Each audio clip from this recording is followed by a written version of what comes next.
Sveiki, šeštoje Lifelong Run serijoje kalbame su Rūta Juškevičiūtė.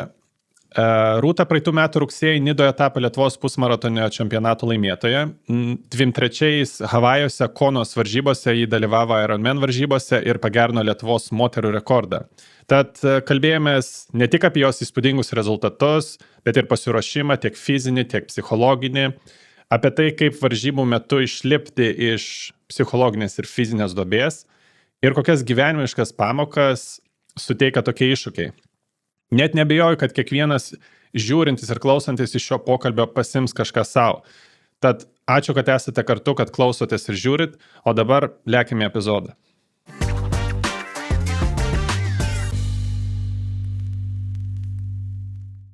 Atsukam juostą atgal į vaikystę. Ne nuo dviračio matyt prasidėjo tavo sportas, tavo sportinė karjera. Tai kaip prasidėjo tavo sportinė karjera? Tai manęs, kai žmonės paklausė, kaip aš iš vis pradėjau sportuoti, tai aš atsimenu tokius kelis įvykius. Vienas iš tokių, tai kai dar maža buvau, turėjau tokį violetinį laikroduką ant rankos. Maža, tai čia kokių, nežinau, ten plius minus 10 metų, gal mažiau. Ir jisai turėjo chronometrą. Ir aš jau nuo tada mėgdavau labai lenktyniauti ir varžytis. Tai aš priversdavau, nes ne visada norėdavo savo drauges lenktyniauti, pavyzdžiui, nuo namo kampo iki medžio. Ir tokius dalykus. Ir kai nenorėdavo lenktyniauti, viena šalia kitos, tai aš naudodavau tą savo laikroduką ir tą savo chronometrą ir ten lygindavau rezultatus. Tai turiu tokį atsiminimą, kur manau, kad čia vienas iš nuo ko viskas prasidėjo. O tokia kita gal pusė buvo, kad kokioj ten 6 klasiai per kūno kultūros pamoką atėjo lengvosios atletikos trenerė į pamoką ir jinai ieškojosi savo vaikų. Ir mes tuo metu bėgiojom sprintus. Ir aš aišku dar nežinau, tuo metu kas jinai tokia, ką čia veikia ta kažkokia teta. Ir jinai pradėjo kalbintas mergaitės, berniukus, kurie ten labai greiti buvo. Aš tokia nebuvau. Ir aš kažkaip su draugės įdomu, kas čia, kaip čia, ką čia daro. Ir pasirodo tos draugės, ji buvo teta. Tai aš žinau, kad čia yra lengvosios atletikos trenerė ir jinai ieško savo auklėtinių. Ir esmė ta, kad ji manęs nepakalbino, nepasiūlė nieko ir panašiai, bet man taip sutrigerino, kad man atrodo tą pačią savaitę aš ten su tom kitom draugėmis aiškinau, ką ten joms siūlė, ką ten klausė, kas čia tokio. Tai grįžau aš pas tėvus namo 6 ir sakau, kad noriu lankyti lengvos atletikos treniruotės pati. Tai čia buvo toks, kur aš pati kažko noriu ir prašau, nes aš tai šiaip buvau tokia gana tyli, nedrįsdavau ten niekur eiti ir panašiai. Tai aišku, tėvai neprieštaravo, jie patys manęs ten niekur tikrai nestūmė ir nevedė ir pati viena ten nuėjau. Ir taip pabiškai pradėjau lankytis treniruotės lengvos atletikos. Mhm. Ir kiek truko tavo pažintis su lengvąja atletika? Tai pradėjau aš nuo 6 klasės. Tai atsportavau aš visus metus, visą savo mokyklos laiką. Marijampolėj, po to, kai persikėliau į Vilnių studijuoti, tada toliau tęsiau jau pas kitą trenerę Vilniui. Tai pasikeitė metodika treniruotės, iš karto šoko rezultatai labai viršų, nes naujas stimulas kažkoks buvo. Ir tada susilaužiau koją po gal 3 metų pasportavus Vilniui ir tada jau ten viskas apsivertė aukštyn kojom ir atsirado nauji dalykai. Okay. Tai tokia pradžia buvo. Ir dar aišku, vaikystėje dviratį mindavau. Tuo metu galvojau, kad čia labai daug mino. Iš tikrųjų mindavau ten po 3-4 kilometrus, bet beveik kasdieną vasarą su draugėm ir dar juokingai, bet čia gal vėliau. Tai jau kai Vilniui studijavau, tai irgi nusipirkau dviratį, irgi taip pamindavau, įsivaizduodama, kad gal čia kada nors galėsiu su juo sudalyvauti, tai nežinau kur, kaip ką. Tai galvojau, kad hybridinis dviratis dėvėtas už ten 200-300 man tiks dalyvauti varžybose. Tuo metu aš taip galvojau. Ir važinėdavau su juo dar taip papildomai biškį. Okay. Tai čia buvo pamatas dedamas jau triatlonui. Nu taip, vat kažkaip gavos jo, kad išlindo iš to, vat, gal ir iš vaikystės, kad buvo smagu važinėti dviračiu, būti lauke ir po to, vat, jau suaugus irgi būdavo, kad su draugais kažkur išvažiuojam su dviračiu, nu, ne sportu, bet tiesiog pasivažinėti. Bet vat, gali būti, kad jau po biškį kažkas link to sukosi. Ok. Ir kaip tada atsidūrei triatlono pasaulyje? Nu, tai va, tai lūžo man koja bėgimo treniruotės metu. Ir po to, tai dar tada, kai aš su gipsu vaikščiojau, nu, nevaikščiojau, buvau, ir jau treniravausi Vilniui, tai keletą kartų buvo, kad mano treneris, vyras tuo metu buvo dviračių treneris, turėjo jie ten tokią savo sporto bazę, tai mane treneriai kartais pasikalbindavo ir aš ateidavau į tą bazę, ten tokį rūsį dviratį paminti, su gipsu būdama, tai žodžiu, ant treniruoklio, nes tais laikais aš nežinau, nei kas tas treniruoklis, nei ką, tai buvo, kad su gipsu, vat, būdama bėgikė, jau tada taip kažkaip biškį paminus tą dviratį. Ir man atrodo, čia labai daug visko su ta mano lūžusia koja ir atsitiko, kodėl aš kažkaip nukrypau į tuos kitus sportus. Tai iš to paties aš vat bandžiau po to grįžti į bėgimą, man labai sunkiai sekėsi grįžti prie tų savo rezultatų, kokie buvo iki tol, nors jie ir nebuvo ten kažkie labai geri. Tai ne tai, kad sunkiai sekėsi, bet man iš vis neišėjo grįžti į tą pačią vietą, kurioje aš buvau. Turėjai fizinę formą, ar ne? Jo, į ten tuos pačius bėgimo greičius ir panašiai, aišku, reabilitacija, ten viskas tikrai ilgai užtruko. O kiek truko, jei nepaslaptis, tarkim? Kur pati galbūt pajutai, suprantu, kad į tą pačią fizinę formą negrįžai, bet kur jautai, kad bėgu be skausmo ir jaučiu, kad ta koja jau pilnai funkcionuoja. Aš manau, čia gal kokius metus ir užtruko, bet ta mano reabilitacija buvo tokia, kad, nu, aš labai norėjau sportuoti, pas mane yra tas, kad kai negali, tai labai, labai, labai nori. O man stadionas buvo tokia, nu, mano vieta, tai buvo, kad tik nuėmus gipsą, kol aš vis dar vaikščiau su ramentais, negalėjau ten normaliai eiti, aš vis tiek būdavo karts nuo karto nuvažiuoju į stadioną ir bandau prošuoliuoti ten su ramentais vieną kitą ratą. Arba jau kai pradėjau biškį vaikščioti, tai greitų ėjimų apeit, ale čia tokios mano treniruotės būdavo. Nu, nes aš labai vis tiek norėjau treniruotis. Tai tuo pačiu laikotarpiu, kol dar bandžiau tai kažkaip grįžti bėgimą, dalyvavau vienoje Litexpo, vyko kažkokia tai bėgimo ar tai sporto, kažkokia ten mugė, kažkas. Sukau laimės ratą ir laimėjau registraciją į Trakų triatloną. Tai čia, man atrodo, buvo vienas iš pagrindinių dalykų, kodėl aš nukrypau į tą triatloną. Nu, aišku, man irgi, tiesiog įdomu buvo. Bet šitas jau stipriai paskatino varžybose dalyvauti. Tai vėl su ta pačia lūžusia koja aš pradėjau vaikščioti į baseiną. Aš vaikystėje neplaukiojau, tai plaukti mokėjau nenuskęst, nepakišdama galvos po vandeniu. Tai vaikščiau į tą baseiną, ten savo varlytę, taip super lėtai ramiai, kažką ten bandydavau plaukiot. Bet čia pati bandėjai išmokti plaukti varžybom tom? Iš pradžių gal net nebuvo minties apie varžybas, čia buvo, tiesiog draugai irgi ėjo į baseiną, irgi tokie patys labai, labai, kaip čia, pradedantieji, nebuvo tam pas mus ne vieno profesionalaus plaukiko. Tai po biškai, taip kažkaip vandenį judėti, nes buvo noras tikrai išmokti plaukti tiesiog šiaip ir dėl savęs. Tai čia buvo prieš laimės sukimą rato? Bet dabar jau aš tiksliai nepasakysiu, gali būti, kad čia kartu, gal ir prieš jau buvom pradėję vaikščioti tą baseiną, bet ten nebuvo kažkoks specifinis pasiruošimas triatlonui, tiesiog norėjau išmokti plaukti. Jo, nebuvo minties, bėgo, dviratį turiu, tai dar plaukti reikia išmokti ir... Gal po truputį, bet aš taip labai neturėjau tokių labai didelių iliuzijų, kad aš čia triatlonininkė būsiu ir čia man būtina dabar dėl šito. Vieno ar kito atveju aš būčiau ėjęs, nes smagu buvo. Ir dar gal toks, kas paskatino, iš vis tokį aplamai sužinot, kas tas triatlonas, tai nežinojau aš jokių Ironmanų, kai pradėjau, kas čia tokio yra. Aš iš tikrųjų domėjausi sportu. Šiaip in general, tai olimpinės visokie žiūrėdavau, tai ten yra man įstrigę, kad aš tikrai Brownlius matydavau, šiek tiek žiūrėjau tą triatloną, aš tuo metu bėgikė buvau, aš nesuprasdavau, kaip šitie žmonės, kurie dar kažką daro, tai yra plaukia mina ir po to ir jie gali tokiais greičiais bėgti. Aš kaip bėgikė, aš to nesupratau, ypač turint omeny Lietuvos bėgikų lygį ir tą, ką demonstruoja triatlonininkai pasauliniam lygiu olimpiadai. Ir dar vienas dalykas buvo, kuris irgi man kažkaip tą triatloną parodė. Tai vat, kai buvau paauglė, aš labai domėjausi profesionalių sportininkų rezultatais lengvoje atletikoje. Tiek Lietuvoje, tiek pasaulyje. Ir buvo tuo metu toks labai perspektyvus Amerikos lietuvis, Lukas Veržbickas, man atrodo.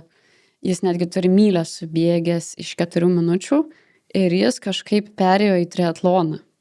Ir man čia dabar, kaip pagalvojau, buvo turbūt toks vienas iš pavyzdžių, kad galima keisti sportą ir kad tas labai gerai veikia.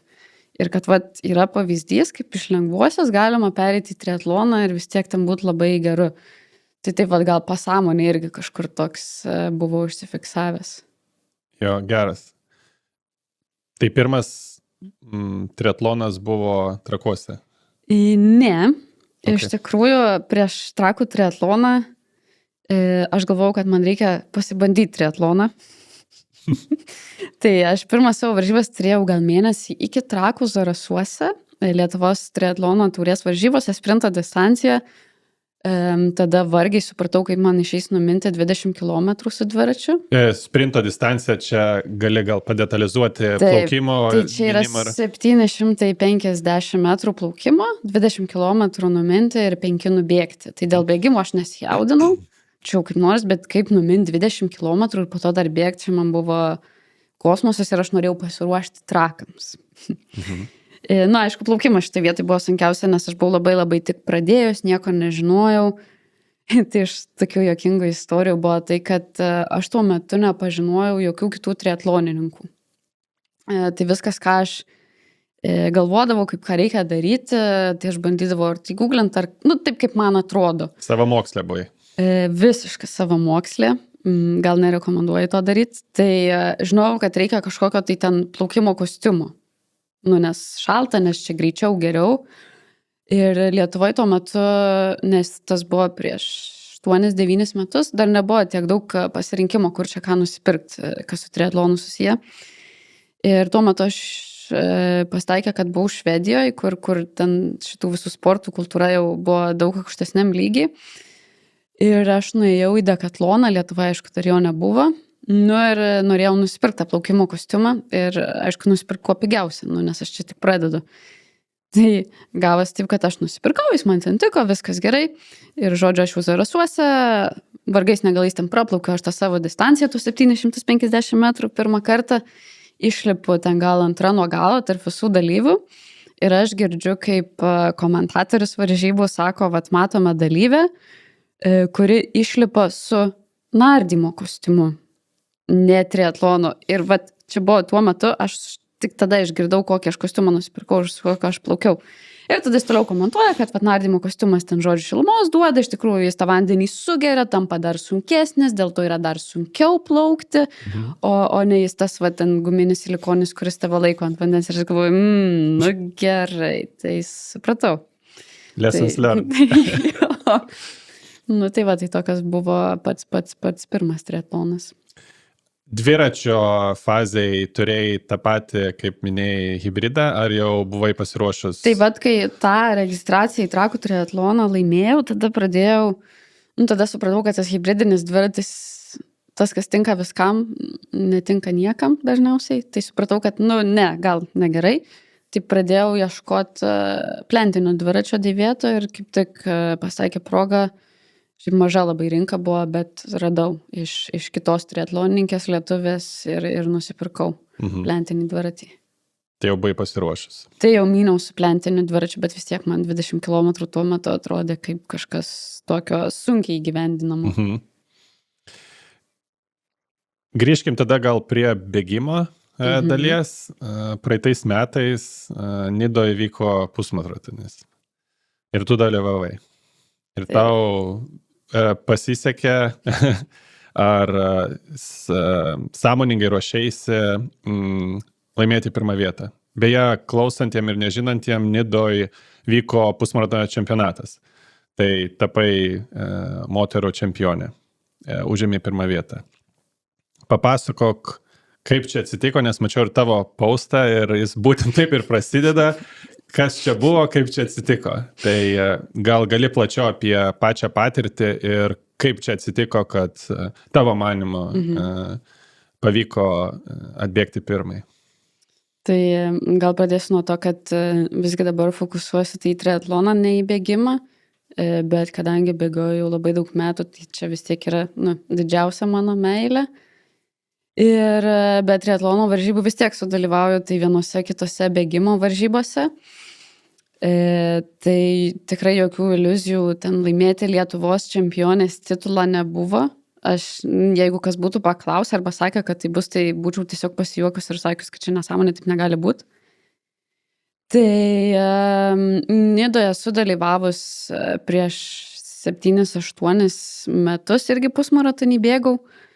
Patiko ir vėl dabar taip sutapo, kad neturėjau kitų varžybų aplinkui, tai galvoju, reikia sudalyvauti, pažiūrėjau, ten važiavo klubas, vyko mūsų klubietės mergvakaris, tai labiau važiavau dėl kompanijos ir šiaip pasitikrinti, kokia yra forma. Ir, taip jau sustampa, kad jau kelintus metus, man atrodo, Lietuvos pusmaratono čempionatas būtent Nidoje vyksta.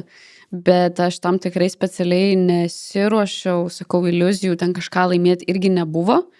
Taip labai netikėtai gavosi, tai jau kai buvau Nidoje, aišku, aš tikrai žiūrėjau tuos visus startinius protokolus ir panašiai. Mačiau žmonių, kur mano galvoje yra tikrai stipresni, moterų, stipresnės už mane. Ir tai man ta pirma vieta buvo jau iš karto išbraukta, jos tikrai nebus, nes yra kitų žmonių. Ir galvau, žiūrint į šitą protokolą, gal galėčiau, jeigu viskas gerai pasiseks, galbūt ant podiumo ir galėčiau užlipti. O kaip jau gausis, taip gausis. Tai tikslas buvo panašus, kaip mano šiaip būna varžybose, tai, maks išsikrauti ir pasitikrinti savo formą, pažiūrėti, ką galiu ir tiek.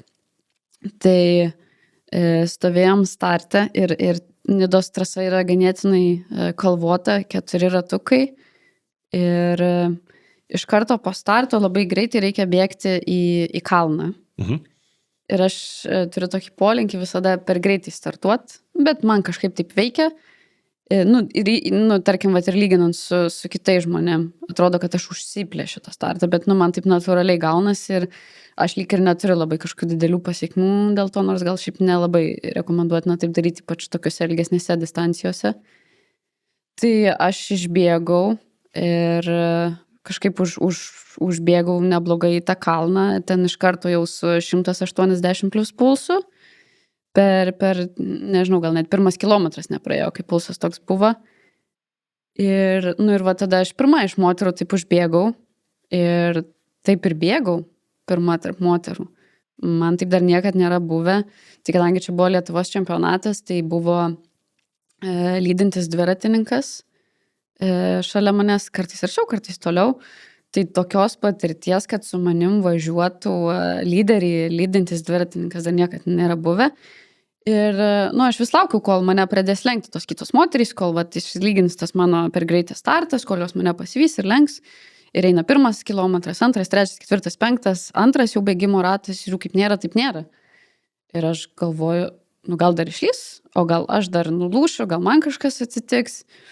Arba galvoju, gal joms čia nepagrindinės varžybos, gal dar kažką ir tada jau gal ties pusė distancijos, kažkaip jau pradėjau po truputį tikėti, kad blemba, tai negi aš dabar ir atbėgsiu čia pirma, kaip netikėta.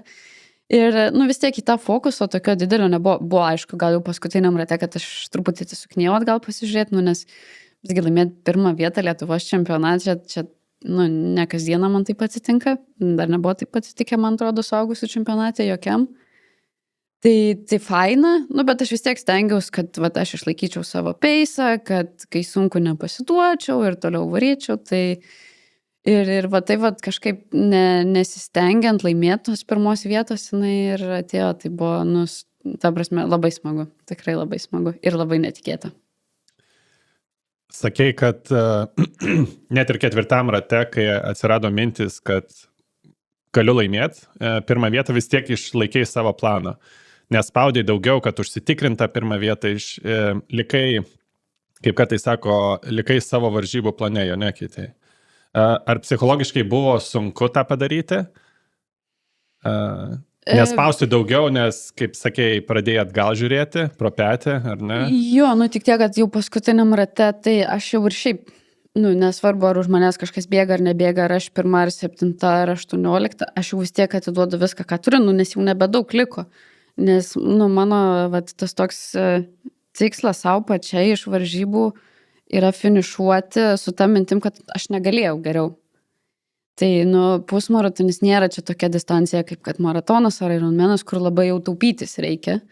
Aš panašu, kad visai galiu save ganėtinai stipriai paspausti ir tokiuose varžybose, kurios ir 1,5 valandos trunka. Tai aš kaip ir nesitaupiau, bet jeigu būtų buvus šalia, mergina kažkur labai arti, vargu ar aš iš vis būčiau galėjus dar kažkaip geriau padaryti. Supratau, tai jau buvai ant savo galimybių ribos, bet kokiu atveju. Taip. Supratau. Paminėjai maratoną. Taip. Tai dar vienas gražus skaičius tavo sportiniai karjeroje yra išbėgtas iš 3 valandų maratonas, ar ne? Atenuose vyko tas maratonas. Gal gali ir apie jį papasakot? Tai, kadangi aš vadinu mintyse save bėgikė, tai kol dar bėgau stadione, tai man maratonas atrodė kaip vėl kažkas tokio, kur čia ne man, čia per daug, o Dieve, kaip tie žmonės tiek nubėga.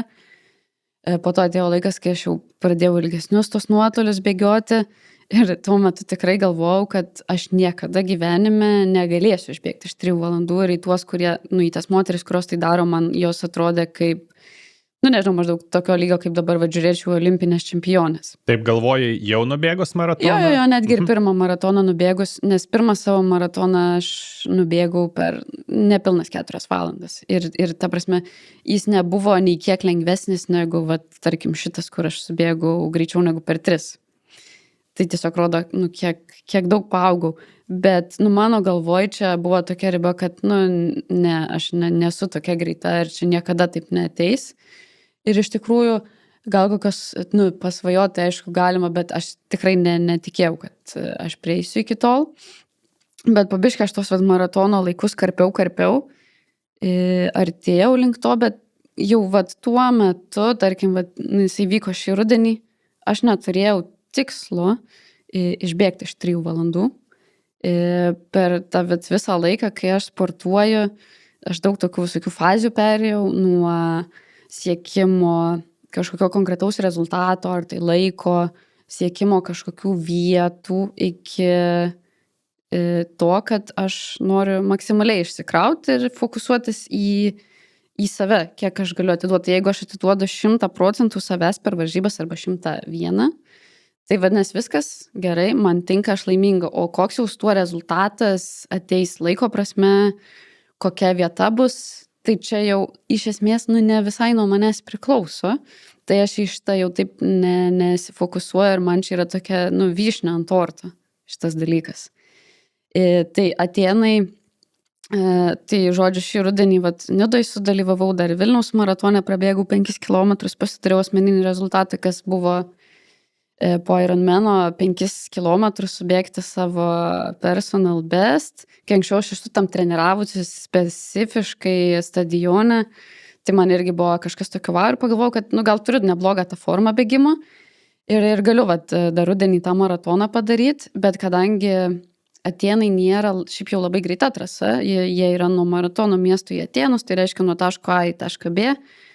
Jie turi sukilimo nemažai, gaunas, kad per visą distanciją tu kažkiek sukili ir, ten pati trasa yra tokia, kad daug reikia kilti, po to daug reikia leistis, nėra ji palanki rezultatams darytis. Tai dėl o kaip su oro? Oras tai šiaip varžyboms tikrai geras buvo, ryte buvo gal apie kokie iki 10 laipsnių šilumos, o jau į varžybom įsibėgėjus gal pakilo iki kokių 15-16, tai maratonui tikrai labai geras oras. Bet trasa nedėkinga rezultatui. Tai kadangi trasa nedėkinga, aš savo tokio tikslo net nekėliau, kad man reikia dabar iš 3 valandų išbėgti, nors gal ten rezultatai prieš tai ir rodė, kad čia įmanoma. Tai vėl tiesiog norėjau pasimėgauti tą trasą išspaust, ką dabar galiu ir Atėnų maratonas buvo mano tokiam svajonių maratonų sąraše, kur aš kada nors norėčiau tokį padaryti, dėl tų visų istorinių dalykų, norėjau pabandyti, tai tiesiog buvo toks, kad noriu pabandyti ir pažiūrėsim, kas gausis. Ir vat netikėtai pavyko 3 valandų subėgti, dar vat bebėgant, aišku, aš labai mėgstu duomenis, ten juos analizuoju, žiūriu. Tai aišku, aš žiūrėjau visi tą laikrodį, kai man supipsėdavo kilometrai ir bandžiau čia skaičiuoti, žinojau, kurioje trasos daly yra pagrindinis sukilimas, nes man atrodo, jis ten gal nuo 18 iki 32 kilometro, beveik visą laiką tu bėgi į kalną. Tai čia apie 14 ar 12 kilometrų, tu žinai, kad tu bėgi nelygiai ir žinai, kad ten tavo greitis tikrai kris. Ir tada aš visą laiką bebėgdama dar ir skaičiavau, čia įmanoma, neįmanoma, nes ką veikti tas 3 valandas, kol bėgi. Turi galvoje įmanoma, neįmanoma dar tilpti 3 valandas. Taip. Tai vis tiek in the back of the head tas balansas kažkoks buvo. Jis yra, tai prasme, man būtų neskaudėję, jeigu aš ir nebūčiau subėgus, bet tokius skaičiavimus įvairiose varžybose aš visada darau čia, iš esmės net nemažą laiko dalį užima mano minčių. Gal biškai padeda atsitraukti ir neskaičiuoti, kad, o Dieve, dar liko 38 km, dar 37, kaip man čia juos įveikti. Tai aš tą biškai skaičiavau ir ties pusę, tai buvo klausimas. Aš galvojau, kad aš žymiai lėčiau subėgsiu į tuos visus kalnus ir galvojau, kad turbūt, kad neišeis dar bebėgdama. Bet pasirodo, aš tus kalnus visai neblogai įveikiau ir iš tikrųjų tas matėsi palyginus su kitais žmonėm, nes nemažai žmonių aš ir lenkiau bebėgdama į kalną, o ne nuo kalno. Ir tai gavosi galų gale taip, kad ne tai, kad tilpau, bet 3 minutėm tilpau 3 valandas, nes man atrodo laikas buvo 2:57 ir kažkas. Tai čia dar su geru rezervu gavosi. Taip. Geras, sveikinu. Ačiū. Tikrai įspūdingas rezultatas. Pokalbio pradžioj minėjai, nelabai įsivaizduodai, kaip žmonės po plaukimo ir po dviračio gali dar ir nubėgti kažkiek kilometrų. Tai Kopenhagoje tu po labai ilgo plaukimo ir dar ilgesnio dviračio minimo, tu dar ir maratoną nubėgai. Tai vadinamas Ironmanas. Tai jeigu gali trumpai gal pristatyti nežinantiem, kuom Ironmanas skiriasi nuo triatlono, ar ne, atstumo atžvilgio, ir kodėl nusprendei Kopenhagoje dalyvauti, kuom ypatinga Kopenhagos tavo pirmojo Ironmano varžybų proga. Tai Ironmanas yra tokia distancija, kur reikia nuplaukti 3,8 km, numinti 180. Tai kaip, pavyzdžiui, savo tėvams ar kitiems giminėms, sakau, čia beveik tas pats, kas nuo Vilniaus iki Kauno ir atgal, kad būtų lengviau įsivaizduoti ir maratoną dar ant viso to nubėgti. Tai iš tikrųjų savo pirmą Ironmaną aš dariau ne Kopenhagoje, o Frankfurte, Vokietijoje. Ir kaip iš vis jisai pas mane atėjo, tai aš jį dariau gal tik tai 5 kokiais metais, kai jau užsiminėjau triatlonu. Tai po 5 metų patirties turėjau minėti. Taip, tai aš nebuvau ta, kur aš atėjau į triatloną dėl Ironmano ir dabar aš atėjau nuo sofos ir iš karto darysiu. Vėl, kai aš pradėjau triatloną, aš galvojau, kad aš niekada gyvenime nedarysiu Ironmano, nes aš nesuvokiau, kaip įmanoma tą padaryti. Bet laikui bėgant, aš tas savo distancijas po truputį ilginau triatlono, tai pradėjau nuo sprinto, tada buvo ir olimpinė distancija, kur yra 2 ilgesnė, tada buvau taip įkalbėta pabandyti Trakuose padaryti tokiuose pusiau oficialiuose, neoficialiuose varžybose pusę Ironmano ir ties tuo aš apsiribojau ganėtinai ilgam laikui, bet aplinkui turėjau žmonių, kurie ruošiasi Ironmanams. Tai iki savo pirmo aš dalyvavau Italijoje pusę Ironmano, kur mano draugas darė visą Ironmaną. Tai aš mačiau, kaip atrodo pasiruošimas, kaip atrodo pačios varžybos, nes aš irgi ten buvau, viską stebėjau ir buvo tokia graži akimirka, gal čia Ironmano brando toks dalykas, gal jis neturėtų būti toks svarbus, bet man svarbus buvo. Tai bent jau anksčiau Ironmano dalyviams Ironmanas duodavo tokias paprastas apyrankės guminės, ant kurių buvo parašyta I will become one. Nu, kad aš tapsiu Ironmanu. Tai vat, kai mano draugas įveikė savo Ironmaną, jis man tą apyrankę davė, kaip po, kad tokį paskatinimą, kad ir aš tą patį padaryčiau, nu ir man toks buvo, nu gerai, tai jeigu gali jis, aš jau pusę padariau, va čia jau vis daugiau suprantu, vis ilgesnius tos nuotolius bėgioju, nu tai gal aš irgi tada norėčiau. Tai va iš to pas mane tas atėjo, bet jis tik labai labai su laiku, gal tyliai ir svajojau po biškį, bet vis dar netikėdama, kad galėčiau. Ir kaip ir užaugau, bet tada buvo COVID, tada ne visai ten viskas gerai gavosi ir nebepamenu, kuriais čia metais, prieš 3-4 metus, užsiregistravau į Frankfurtą su vienu vieninteliu tikslu, tai finišuot. Jokių laikų, jokių nieko, pas mane daugiau nieko tikrai nebuvo. Jis buvo nukeltas šiek tiek, tai dar irgi buvo vyks, nevyks, toks neaiškumas. Ir sudalyvau ir turbūt galiu pasakyti, kad čia buvo sunkiausios varžybos mano gyvenime iki šiol, tas pats pirmas Ironmanas. Okay. Nežinojau aš, kas ten iš tikrųjų manęs laukia. Daug ten visokių minčių buvo, daug labai visokių patirčių, pamokų. Tai tokių dalykų, kurie labai labai įstrigo. Tai man buvo taip smagu jo metu, bet būtent minant dviratį, jau net nebepamenu kuriam kilometre, kad, žinai, yra toks runner's high. Tai aš tokio lyg ir nesu turėjus, bet aš turėjau tokį triatlonininko high.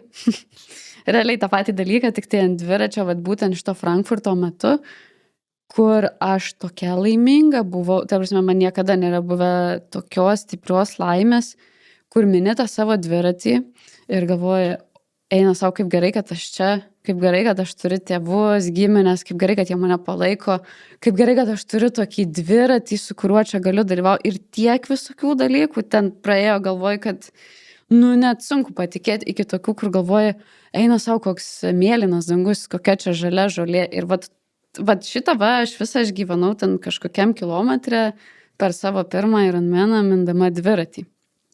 Tai man čia buvo toks, wow. Bet kai sakau, kad ten visko patyriau nuo iki, tai čia buvo tas aukščiausias taškas, bet po to atėjo ir žemiausias taškas. Tai čia dalykas, pirmas Ironmanas buvo, aš nežinojau, ko laukti, atrodė, kad gal buvau ganėtinai gerai pasiruošus fiziškai, bet turbūt ne, gal iki galo psichologiškai nebuvau pasiruošus. Tai man atrodo buvo kažkas apie 30 km likę to paties dviračio, kai aš prisimenu save beveik ašarose, man skauda viską, ką įmanoma, ne tik kojas, ne tik užpakalį, man skauda alkūnes, rankas, pečius, ten iš tos supakuotos pozicijos kaklą. Viską skauda, aš jau neberandu vietos, kaip sėdėti. Aš ten kas kelias sekundės žiūriu į tą savo kompiuterį, kiek man dar liko. Ir aš galvoju, o Dieve, liko dar 30 km. 30 km, čia dar valandą ant šito dviračio ir dar po to maratonas. Ir mano vienintelis noras tada buvo numesti viską, nulipti nuo jo, susiriesti kamuoliuką ir kažkur šalikeliai paverkti. Ta prasme, nuo to, kur buvo, kad aš čia gyvenimui dėkoju, kad aš čia esu, iki tokio, kad aš nieko nebenoriu. Ir reikėjo kažkaip su tuo susitvarkyti. Nes kai pagalvoja, kad tau dar valanda šitos kankinės ir dar maratonas, aš tą akimirką galvoju, čia neįmanoma, ta prasme, aš tikrai nepadarysiu. Tai gerai, kad turėjau jau tuo metu daug žmonių ir triatlone, ir aplamai sporte, daug labai gavau patarimų prieš tą savo pirmą Ironmaną. Tai vienas iš tokių buvo labai geras ir įstrigęs fokusuotis į vieną dalyką vienu metu, spręsti vieną problemą, ne visas problemas. Tai ta problema tuo metu aš paėmiau ir ištryniau tą maratoną ir supratau, kad man reikia numinti 30 kilometrų. Viskas, nesvarbu, kas buvo prieš tai, nesvarbu, kas bus po to. Čia yra vienas dalykas, kurį man reikia padaryti. Kaip aš galiu tą padaryti? Tai aš galiu padaryti 3 kartus po 10 kilometrų numinti. Aš galiu per tą laiką juos suskaidyti, kad aš minsiu iki maitinimo stotelės, arba aš minsiu iki atsigėrimo, iki valgymo, tokius gabaliukus, o kas bus po to, aš žiūrėsiu po to. Tai kai aš šitaip su savim susitariau, tai tada nebeatrodė viskas taip baisu. Ir per tokį susitarimą man pavyko iš tos duobės išeiti.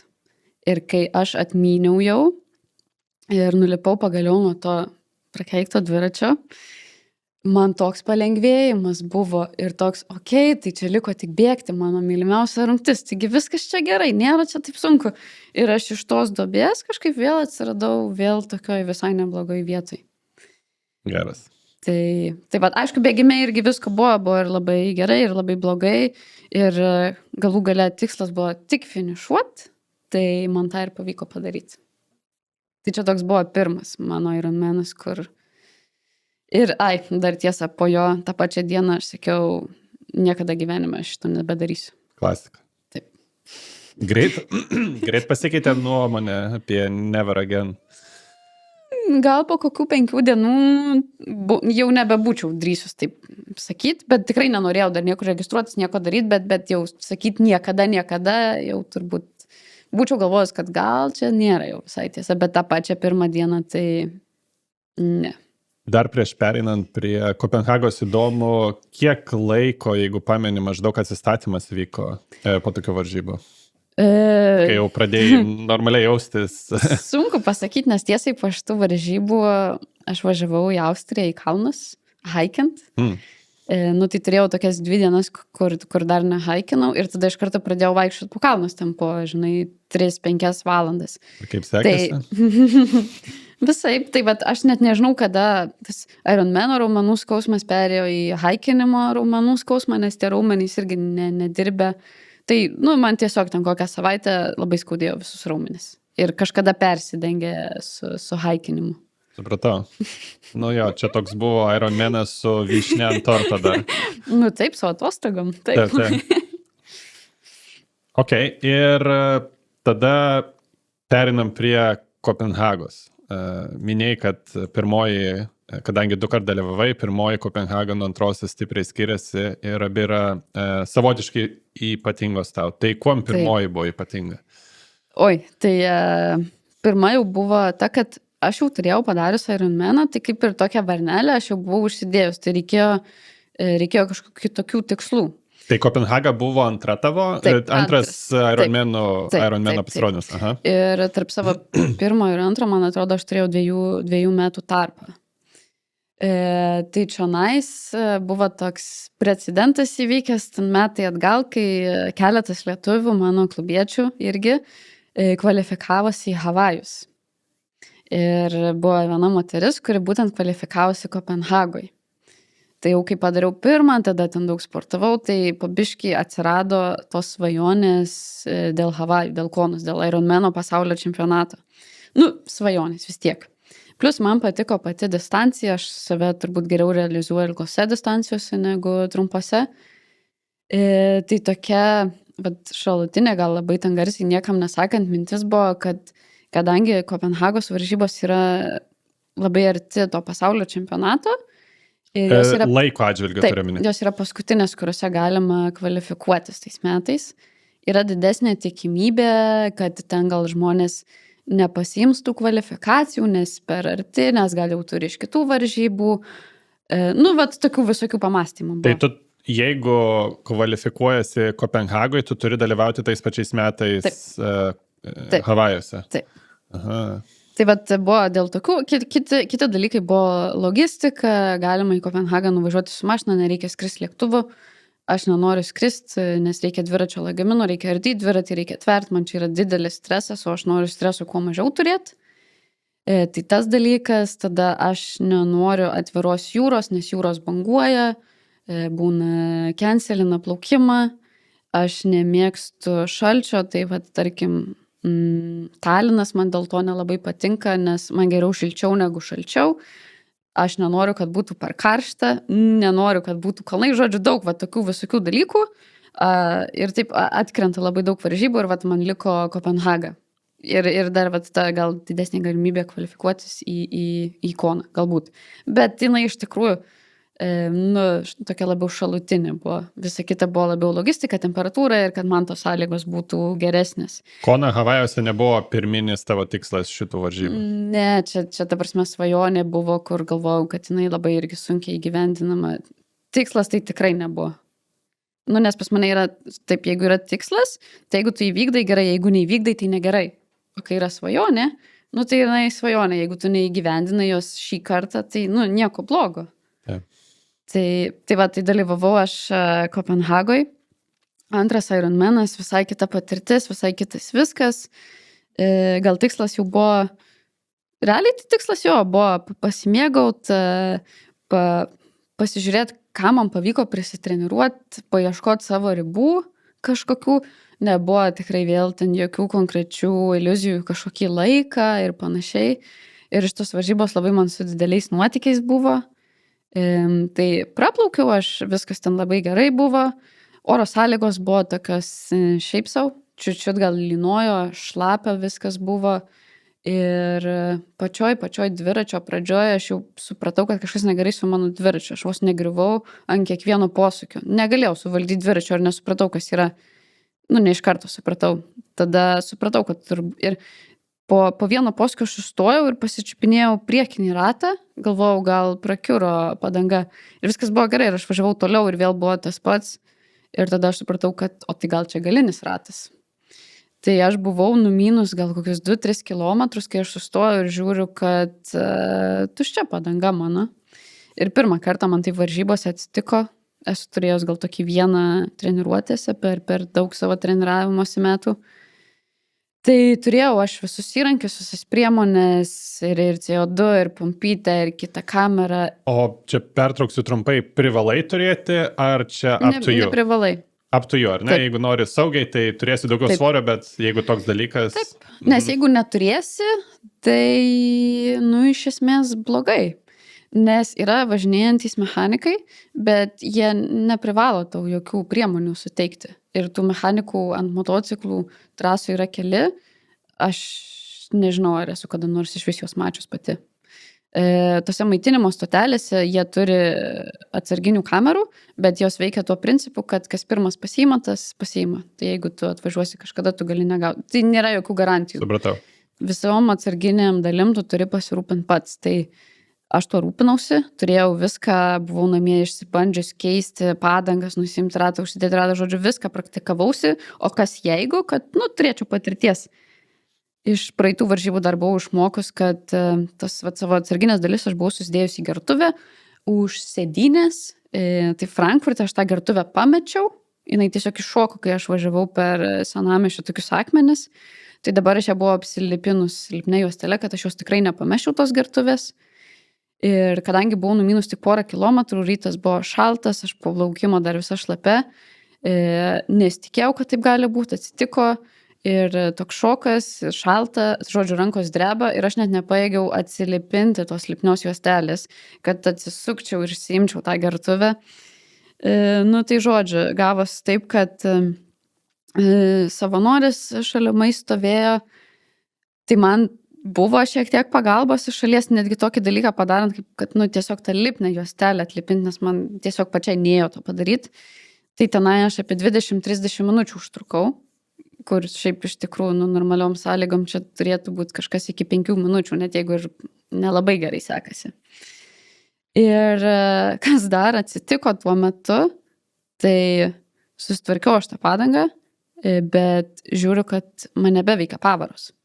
Nepersijungia? Nepersijungia pavaros. Mano dviratis turi tas elektroninės pavaras, ne mechaninės, ir kažkas su elektra nutiko ir viskas, aš su viena pavara, niekas neveikia. Negaliu grandinės niekur permesti. Ir dar aš ten kažką bandžiau krapštyti, daryti, ten laideliai, baterija tikrai buvo pakrauta, viskas buvo gerai, aš tikrai tikrinau. Ir tada mano mintys buvo tokios, okei, tai ką dabar daryti? Aš praplaukiau, numyniau 3 kilometrus, tai reiškia, man liko numinti dar 177 kilometrai su viena pavara. Niekas čia man negali padėti, to mechaniko ant motociklo nėra. Tai aš galvoju, ką viskas baigėsi mano varžybos. Galvoju, blemba, gal ne, aš čia tiek laiko sugaišau, tiek pinigų sumokėjau, tiek ir kelionė, ir varžybos, pačios registracija daug kainuoja, viešbučiai, visa kita. Pasiruošimo laikas vien. Jo, aš šiaip sportuočiau, bet kokiu atveju yra varžybos ar nėra, bet vis tiek. Ir aš galvoju, ne, tai aš bandysiu, žiūrėsiu, kas bus toliau. Blogiausiu atveju aš bandysiu numint su tą vieną pavarą, jeigu kažkur neužminsiu, tai paeisiu, kaip nors. Laiko limitas Ironman yra didelis, tai galvoju, gal kaip nors tirpsiu. Pavara bent palankė buvo? Šiaip visai tokia, jo, ir dar pliusas tas, kad, Kopenhagos trasa ganėtinai lygi, tai teoriškai gal ir įmanoma. Ir aš galvoju, tai vis tiekgi mano tikslas nėra laikas, nėra vieta, aš noriu, atiduoti viską, ką galiu. Tai net jeigu tas ir užtruks 16 valandų, bet aš prie tų sąlygų, kokios yra, viską atiduosiu, visą save, tai aš vis tiek būsiu laiminga. Tai aš vis tiek tą padarysiu. Ir galvoju, gerai, taigi nepasiduosiu dabar ir važiuoju toliau. Ir tada galvoju, okei, gal susitiksiu tą mechaniką ant dviračio, gal sustosiu maitinimo į stotelį, gal ten bus mechanikas. Nes čia jau neužteks, kad man kažkokią tai atskirą dalį duotų, nes čia jau reikia kažką tvarkyti. Aš pati nesupratau, kas įvyko. Ir važiuoju su tokiom mintim. Tai ta mano gertuvė su atsarginiam dalim buvo jau nebe priklijuota su lipne juostele. Tai dar bevažiuojant, kas nutiko, aš turėjau, dar atsarginių dalių, nes, niekada negali žinoti. Tai pamečiau aš tą gertuvę ir tada jau galvoju, jau, kaip buvo, tai buvo. Su atsarginiam dalim? Jo, likusiom atsarginiam dalim. Galvoju, ką žinau, gal jau nebebus. Ir taip, aš jau buvau tokioje situacijoje, kur nežinau, iš tikrųjų, ar tikrai pavyks finišuoti. Ir tai aš davažiavau iki tos pirmos maitinimo stotelės ir ten jau sakau, I need help. Sako, žiūrėk, čia kameros stovi, eik apsitarnauk pati. Ir aš, ne, man reikia mechaniko. Sako, nėra čia mechaniko. Sakau, bet man reikia. Gal galit kažkaip padėti. Tai sako, yra tie, kur važinėja su motociklais, mes paskambinsim, gal kažkada atvažiuos. Sakau, gerai, aš neturiu kaip ir kito pasirinkimo. Geriau skamba, negu bandyti 100 ten likusių 60 km su viena pavara numinti. Ir tada kažkaip prie manęs prieina vienas savanoris, sako, kas yra, aš ten greitai paaiškinu, sako, šiaip tai aš negaliu šito daryti, nes aš ne mechanikas. Nes skaitos kaip ir pagalba iš šalies, bet daug pažiūrėsiu. Nes sako, čia labai daug tokių, dėl to šlapio oro, dėl kažko, kad neveikia tos elektrinės pavaros. Sako, laikyk, daryk tą, aš ten laikau darau, jis ten kažką daro, aš jau nebesuprantu, net nežiūriu, tiesiog. Ir ten 5 minutės praėjo ar kažkas tokio ir girdžiu klik, persijungia pavaras. Jis kažką sutaisė, kažką padarė. Jau man net nebuvo įdomu ką. Man tiek džiaugsmo buvo tuo metu. Atrodė, kad čia mano gyvenimą išgelbėjo. Dabar viskas čia staiga saulė pradėjo šviesti. Šypsena ir visa kita. Aš iki tiek laiminga buvau, kad aš jo net paklausiau, ar aš galiu tave atsidėkodama apkabinti. Man ten, atrodė, kad žmogus man gyvybę išgelbėjo.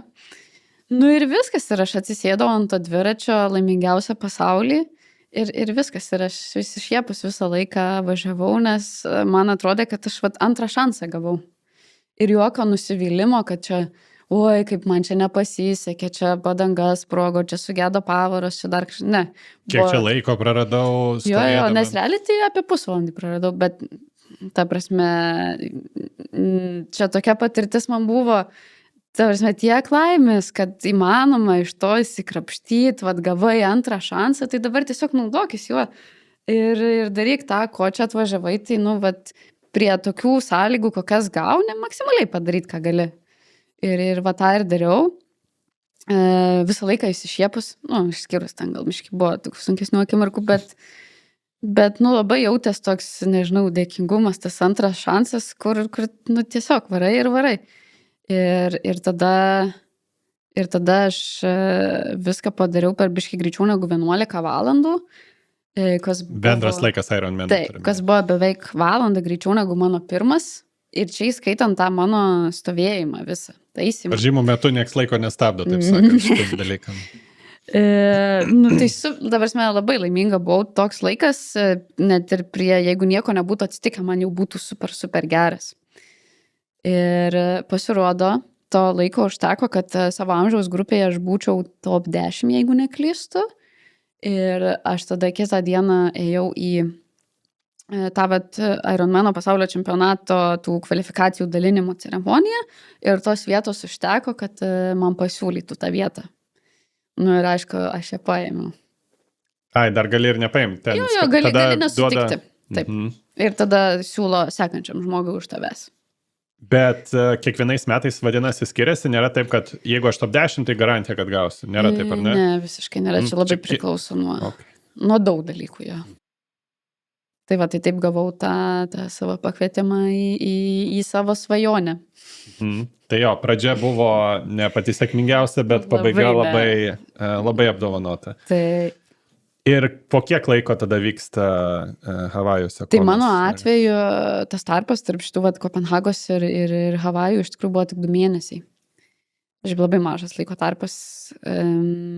Žmonės šiaip planuodami kelionės į tolimus kraštus, man atrodo, metus prieš. Tai va būtent. Tuo atveju gal, jeigu jau labai tikėsi, kad laimėsi, čia gal žmonės perka net iš anksto jau ir Havajus bilietus. Gal. Bet čia jau labai pasitikėti savim turi, kad aš pavarysiu gerai. Tik tiek, kad Havajai žino, kas vyksta pas jūs tuo metu. Tai tarkim, tie patys viešbučiai, jie neturi nemokamo atšaukimo būtent tom dienom, kai vyksta Ironmanas. Nes ten pas juos viskas yra išparduodama, tai jie tokių jau, kai šiaip turi, iškirstim, pavyzdžiui, Kalėdas ar dar kažką, ir tada, kai vyksta Ironmanas. Okay. Tai negali taip labai jau vabankšai šitai vietai. Bet pavyko viską kažkaip susitvarkyti per tuos 2 mėnesius.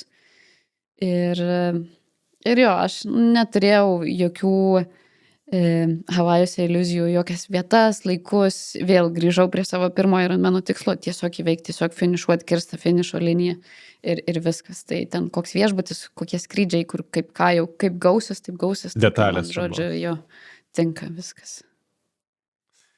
Tai šį kartą jau teko ardyti, tikiu, dviratį.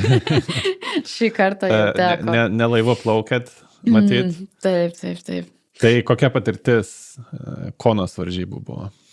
Oi, tai čia buvo svajonė. Labai man gerai gavosi, kad aš atvykau ten savaitę iki varžybų. Tai kadangi mano mintis buvo tokia, kad aš labai noriu šito ir kadangi tai labai toli, labai brangu ir panašiai, mano mintis buvo, kad aš turbūt ten nuvažiuosiu vieną kartą padarysiu ir greičiausiai vargu ar dar kada nors sugrįšiu. Tai kadangi vykstu, tikėtinai vieną kartą, tai aš norėjau viską pasiimti iš tenai, ką tik tai galima. Tai kadangi ten pasaulio čempionatas vyksta, tai visą savaitę iki to ten daug visokių renginių, interviu su profais, ką aš viską stebėdavau per visokius YouTube video ir panašiai. Ir dabar man buvo toks, kad aš galiu pati čia visur sudalyvauti, aš tą viską norėjau pati savo kailio pasiimti, tai stengiausi visur dalyvauti. Tokie pavyzdžiai kaip įsivaizduok, Atlanto vandenyne stovi vadinama coffee boat, tai kavos kažkoks tai laivas, ten 500 metrų nuo kranto ir tu darai savo tą rytinę plaukimo treniruotę, tu nuplaukė vandenyne, ten žiūri žuvytės, vėžliukų nemačiau, bet žuvyčių daug mačiau, plaukitą savo treniruotę, sustoji prie laivo, tau ten duoda kavos, ten plūduriuoja, geri kavytę, tada parplauki į krantą ir ten kažkur dar suplauki. Tai aš tokius visus dalykus pasiėmiau. Dar ten vyksta toks underpants run, apatinių bėgimas, dalyvauja gerai, gal koks 1000 žmonių, visi su savo ten maudimukais, fainais, linksmais, visi ten lėtai tuo savo ten 2 kilometrus, kažkiek, žodžiu, trumpą atstumą, bet irgi aš mačiusi iš nuotraukų, iš video, man ten toks wow dalykas. Tai aš viską tą norėjau pasiimti, gal ne viskas tas teigiamai prisidėjo prie varžybų rezultato, nes karšta, tu darai ne tas treniruotis, kurias reikia, bet man tas visiškai nerūpėjo, nes norėjau viską tą susirinkti ir čia buvo, super patirtis. Tai nėra Konos būtent dienų renginys, jis vyksta ilgesnį laiką, ar ne? Visi šitie bėgimai ir tas kavinės jos yra su mintim. Čia maždaug savaitę iki pasaulio čempionato jie daro tuos visus side renginius. Tada ten visokie tautų paradai, kur tu neši savo šalies vėliavą, eini ten su visais atletais, ta šalis ten pristatinėja ir panašiai tokį garbės ratą, tai tenai dalyvavau, tada gyvi interviu vyksta tokio irgi ikoniniai vietoj, On the Rocks vadinasi, ten kalbina žmonės, aš žiūrėdavau ten metai iš metų tuos interviu, kaip ten profai pasakoja, kaip jie ten dalyvaus, kokios strategijos, ten dar kažką ir dabar aš galėjau gyvai nueiti, gyvai žiūrėti, ten plot, prašyti nuotraukų kartu, tai irgi, man tai čia tokia neįkainojama patirtis pabūtose video, kuriuos tu matei ir žiūrėjai. Tai nebuvo, kad tik šiose varžybose sudalyvau, bet viską aplinkui irgi pasiimti, kad galima. Jo, visa ta bendra patirtis. Padėjo kažkiek nuraminti stresą prieš startą? Iš šitos veiklos. Gal ir padėjo, nes labai daug teigiamų emocijų buvo. Ir vis tiek supranti, kad ne vien tos pačios varžybos yra tas tikslas, kur jau čia būtinai. Tu jau labai daug ką pasiėmei. Tai net jeigu ir kažkas nepasiseks, tu jau labai daug teigiamo visko vis tiek išsiveži. Taip. Tai bet streso prieš varžybas, nori, nenori. Čia tokios varžybos, apie kurias ten, žinai, ilgai svajoji, žiūri. Tai tikrai buvo, bet tiek džiaugsmo buvo, kad kai jau stovėjau ir laukiau savo starto, jau visai netoli vandens ir žiūri į tą vandenyną, kaip ten saulė kyla, šypsais ir taip jauti ašarėlę bėga, užsimerkia. Ir įdomiausia tai, kad vat šitą akimirką netgi nufilmavo ir vienoje iš dokumentikų, būtent tų metų pasaulio čempionato yra ten sekundė ar dvi, iš arti, vat būtent to mano veido, kur aš taip viltingai žiūriu į vandenyną ir tada tokia šypsena užsimerkiu. Tai čia labai, teisingai perteikia, kaip aš iš tikrųjų tada jaučiausi irgi toks dėkingumas ir džiaugsmas, kad tu tiesiog gali čia būti ir vat visą šitą patirti. Geras, labai gerai skamba. Kaip pačios varžybos?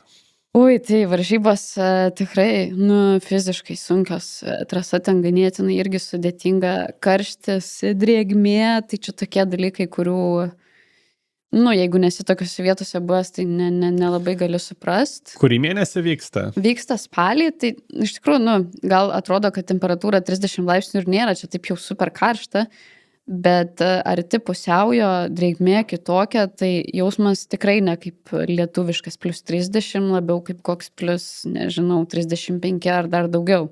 Plus Lietuvoje rugsėjai, kai tu jau ruošies varžybom, jau nebėra plus 30, toli gražu.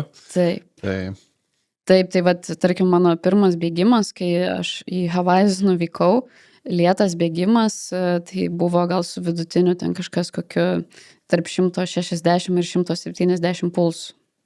Kai vad Lietuvoje jis turėtų būti apie 140. Kiek tas įtakoja. Tai, buvo tokių visokių minčių, kad, įdomu, kaip čia man pavyks, ar man pavyks iš viso ten finišuoti. Laiko zonos skirtumas dar matyt prisidėjo. 11 valandų skirtumas. Tai faktiškai viskas aukštyn kojom. Tai dėl to... Bėgi naktį, nors Havajuose diena. Taip, bet man čia taip ir pasisekė ir aš taip stengiausi dėl to, kad tą planavau vieną kartą daryti, kad aš stengiausi, nors ir tas kainavo, atvykti savaitę prieš, kad bent kažkiek daugiau tos aklimatizacijos būtų. Nes, kitu atveju ten iš vis labai didelis šokas organizmui ir temperatūros, ir valandos, ir visa kita. Tai iš tų pačių varžybų sunkumu aš pati mintyse ne kartą lyginau, kas buvo sunkiau, ar pirmas Ironmanas, ar Havajai. Šiaip labai panašu, bet visgi gal dabar jau, kai daugiau laiko praėjo, gal sakyčiau, kad pirmas vis tiek buvo šiek tiek sunkesnis, bet gal iš to, kad aš jau turėjau daugiau tokios patirties ir gal priemonių, kaip save motyvuoti, kai sunku labai, ko dar ne visai turėjau pirmam Ironmane. Tai buvo tokių, irgi buvo labai gerų momentų. Pavyzdžiui, su dviračiu kaimyniau irgi buvo toks beveik ten kažkoks ne tiek daug, kiek buvo per pirmą, bet irgi buvo, tai aš myniau ir balsu, ir mintim, ir balsu, pavyzdžiui, dėkojau visiems žmonėm, kurie kažkaip prisidėjo, kad aš čia esu. Ir ten tų žmonių buvo nuo tėvų, draugų, artimųjų, iki kolegų, iki, nežinau, kažko, kas man patarimą davė ten prieš 5 metus ir panašiai. Tai čia kokią 20 gerų minučių užtruko, toks pratimėlis, kurį dariau bemindama. Tai čia dar kaip dar visai neblogai viskas buvo, kažkur ties pusė distancijos. Bet po to atėjo didelė duobė, labai didelė duobė ir aš ir smarkiai sulėtėjau. Ir šitoj vietoj mane ištraukė kitas žmogus. Ten dalyvavo dar viena lietuvė ir ji mane aplenkė su dviračiu. Nors visą laiką aš myniau priekį ir lyg ir gal ir tolau nuo jos, jinai mane pasivijo ir aplenkė. Ir man tada kažkas pabudo. Gal, aš mėgstu visgi varžytis ir man toks kažkoks, nežinau, aš kaip ir pabudau iš to savo, kaip čia sunku, kiek dar daug čia liko ir kažkas įsijungė, persijungė, kažkaip pradėjau save motyvuoti Čia toks savotiškas spyris į sėdamąją galbūt. Taip, buvo. Ir vat kažkaip po to aš biškai atsigavau ir sumyniau aš tą dviratį.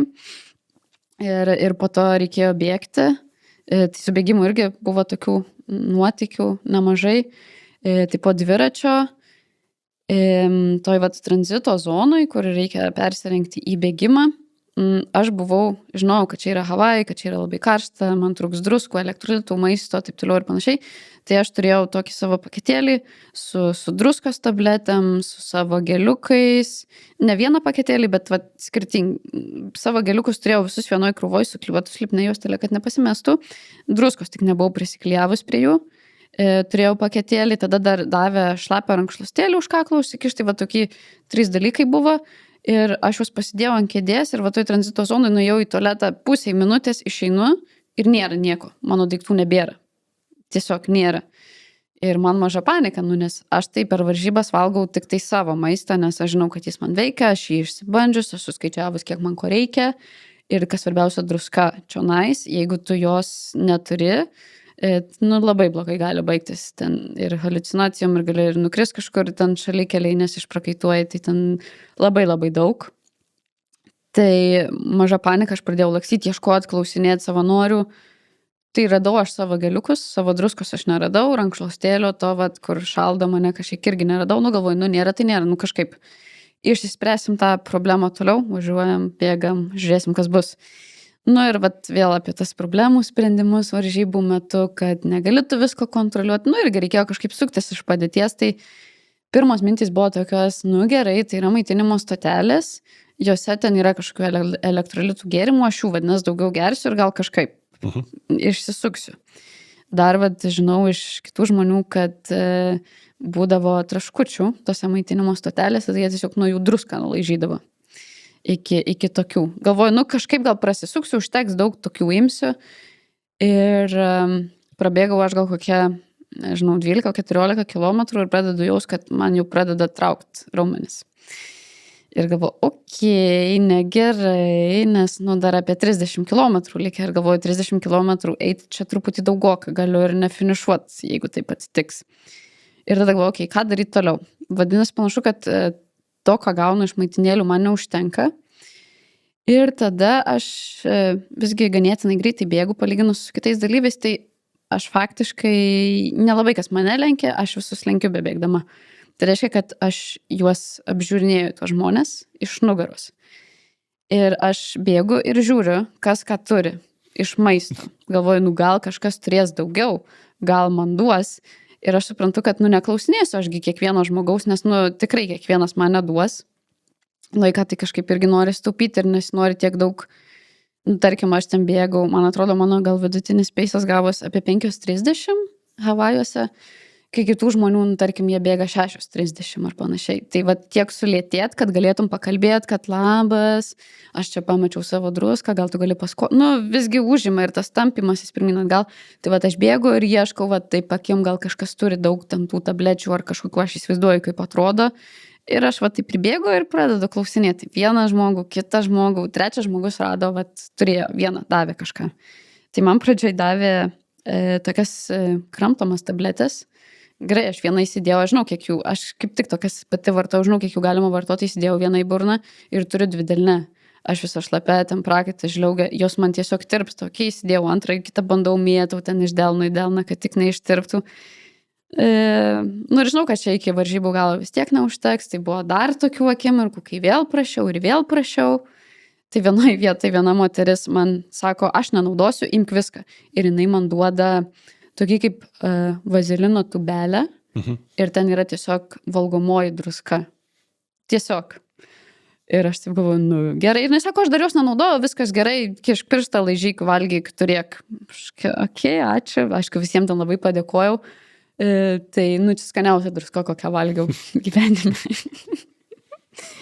tai taip kažkaip išsisakau, bet buvo akimirkų, kai tikrai buvo tam pačiam bėgime, žiauriai sunku, jau tikrai nebemalonu, nemiela, net nefaina, kad tu čia, bet tada stengiau savo primint, kad jeigu būtų lengva, tai bet kas galėtų šitą padaryti. Ir aš čia norėjau, dėl to, kad čia yra taip sunku, čia nebūtų taip ypatinga ir nesijaustum taip gerai po, jeigu čia nebūtų taip sunku, tai bandžiau savo primint, irgi tokį vieną patarimą buvau gavus prieš savo pirmą Ironmaną, vienas klubiokas man sakė, nenorėk, kad šitas greičiau baigtųsi. Nu, nes tu pati šito nori. Proceso pačio. Taip, ir tą kaip čia, išjaust. Ne tik tą, vat, kaip labai faina ir labai smagu ten ir 5 dalinti ir šypsotis visiems ir lenkt visus, bet ir tą sunkę dalį nori išgyventi, kad, nu, žinotum, kas čia tokio. Ir jinai dalis varžybų visoje yra. Taip, tai vat irgi ten su savim pokalbiu, labai daug buvo, kad džiaugis, kad tu esi čia, tu norėjai, kad būtų sunku, tai vat ir nenorėjai, kad greičiau baigtųsi, išgyvenk, ateis laikas, ateis ir finišas, viskas gerai, tiesiog kankinkis toliau. Tai buvo ir tokių minčių. Po kiek laiko atėjo finišas, Konai? Per kiek laiko finišavau? 11 valandų 2 minutės, jeigu gerai atsimenu. Tai spėjau iki tokio pilno saulėlydžio, tai dar šviesoj finišavau. Toks irgi labai, nu, šiaip iš tikrųjų, žiūrint iš lietuvių pasiekimų, tai čia labai labai geras laikas buvo. Aš tikrai nesitikėjau tokio, mano tikslas buvo, kad ir 4 ten jau paršliaus, bet finišuot. Skaičiau, kad oficialiai nėra fiksuojami rekordai per šalis ir panašiai, bet technologijos leidžia tikrai kaupti duomenis ir matyti, tai ar yra moteris lietuvė greičiau nubėgus Konos Ironmaną? Nu, kiek žinau, tai nėra, bet, nu, čia kaip ir atrodo, gal ir faina pasigirti, bet iš kitos pusės reikia pažiūrėti tai, kad varžybos vyksta kitam pasaulio krašte ir nors yra aš geriausia, bet aš geriausia iš 5 žmonių, iš 5 moterų, kurios ten yra dalyvavę, tai šitą vat irgi reikia nepamiršti ir turėti omeny, kad žiūrint su kuo lygini. Tai čia besiklausančiam ir žiūrinčiam moteriam paskata ir galbūt šioks toks kvietimas į iššūkį padarykit geriau. Kalbėjai apie druskas ir maistą, kad varžybų metu valgai tik savo, ar ne, nes jis patikrintas, tu žinai, kaip jis veikia, ypatingai ir kiekis. Su druskom kaip ir viskas aišku, ką sakai, dėl maisto, kokį maistą naudoji varžybų metu? Oi, tai maisto aš irgi labai daug esu eksperimentų visokių pridaręs. Iš tikrųjų irgi mokiausi bebandydama. Tai dabar jau užaugau iki to, kad stengiuosi valgyti per varžybas kiek įmanoma daugiau. Ir realiai dar viena disciplina, kurią treniruoju, yra tiek, kiek pajėgiu suvalgyti. Aš stengiuosi treniruoti, kad galėčiau daugiau suvalgyti. Nes čia yra, nu, kuras, kuris man reikalingas. Aš nuo to svorio tikrai nepriaugsiu, aš tiesiog jausiuos geriau ir galėsiu geriau sudalyvauti. Tai realiai pradėjau, eksperimentavau visokiais dalykais, su tokiais, kur girdėdavau, kad reikia litrą vandens išgerti per valandą. Tarkim, treniruotės varžybų bandydavau tą daryti. Tai tą darydavau, nežinodama, ar man tinka ar ne. Tai tarkim, per dviračių treniruotės stodavau per ilgą treniruotę 3-4 kartus į tualetą. Kas, yra visiškai nesąmonė. Man tiesiog netiko, man tiek buvo per daug. Tai vat aš eksperimentavau, tada ieškojau gal pusę litro, gal tas, gal anas. Lygiai tą patį ir su maistu dariau, bandžiau visokį maistą. Ir kornius, ir bananus, ir guminukus, ir belvito sausainius, ir sportinius geliukus, sportinius gėrimus, vieno brendo, kito brendo. Kol galų gale atradau tai, kas man tiko. Ir po biškį, vat aš tas normas didindavau. Ir vat ką aš pati pajaučiau, kad tarkim anksčiau, ten dar keli metai atgal, savaitgaliais dažniausiai vis tiek pas mane būna ilgi bėgimai, ilgi minimai. Tai kai aš dabar, kai suprantu, kad aš nedavalgydavau, aš grįždavau po savo ilgo bėgimo ir aš būdavo kartais tiesiog atsigulu ant žemės ir guliu. Aš tokia pavargus, išvargus, nors jisai nebuvo, kaip ir fiziškai sunkus.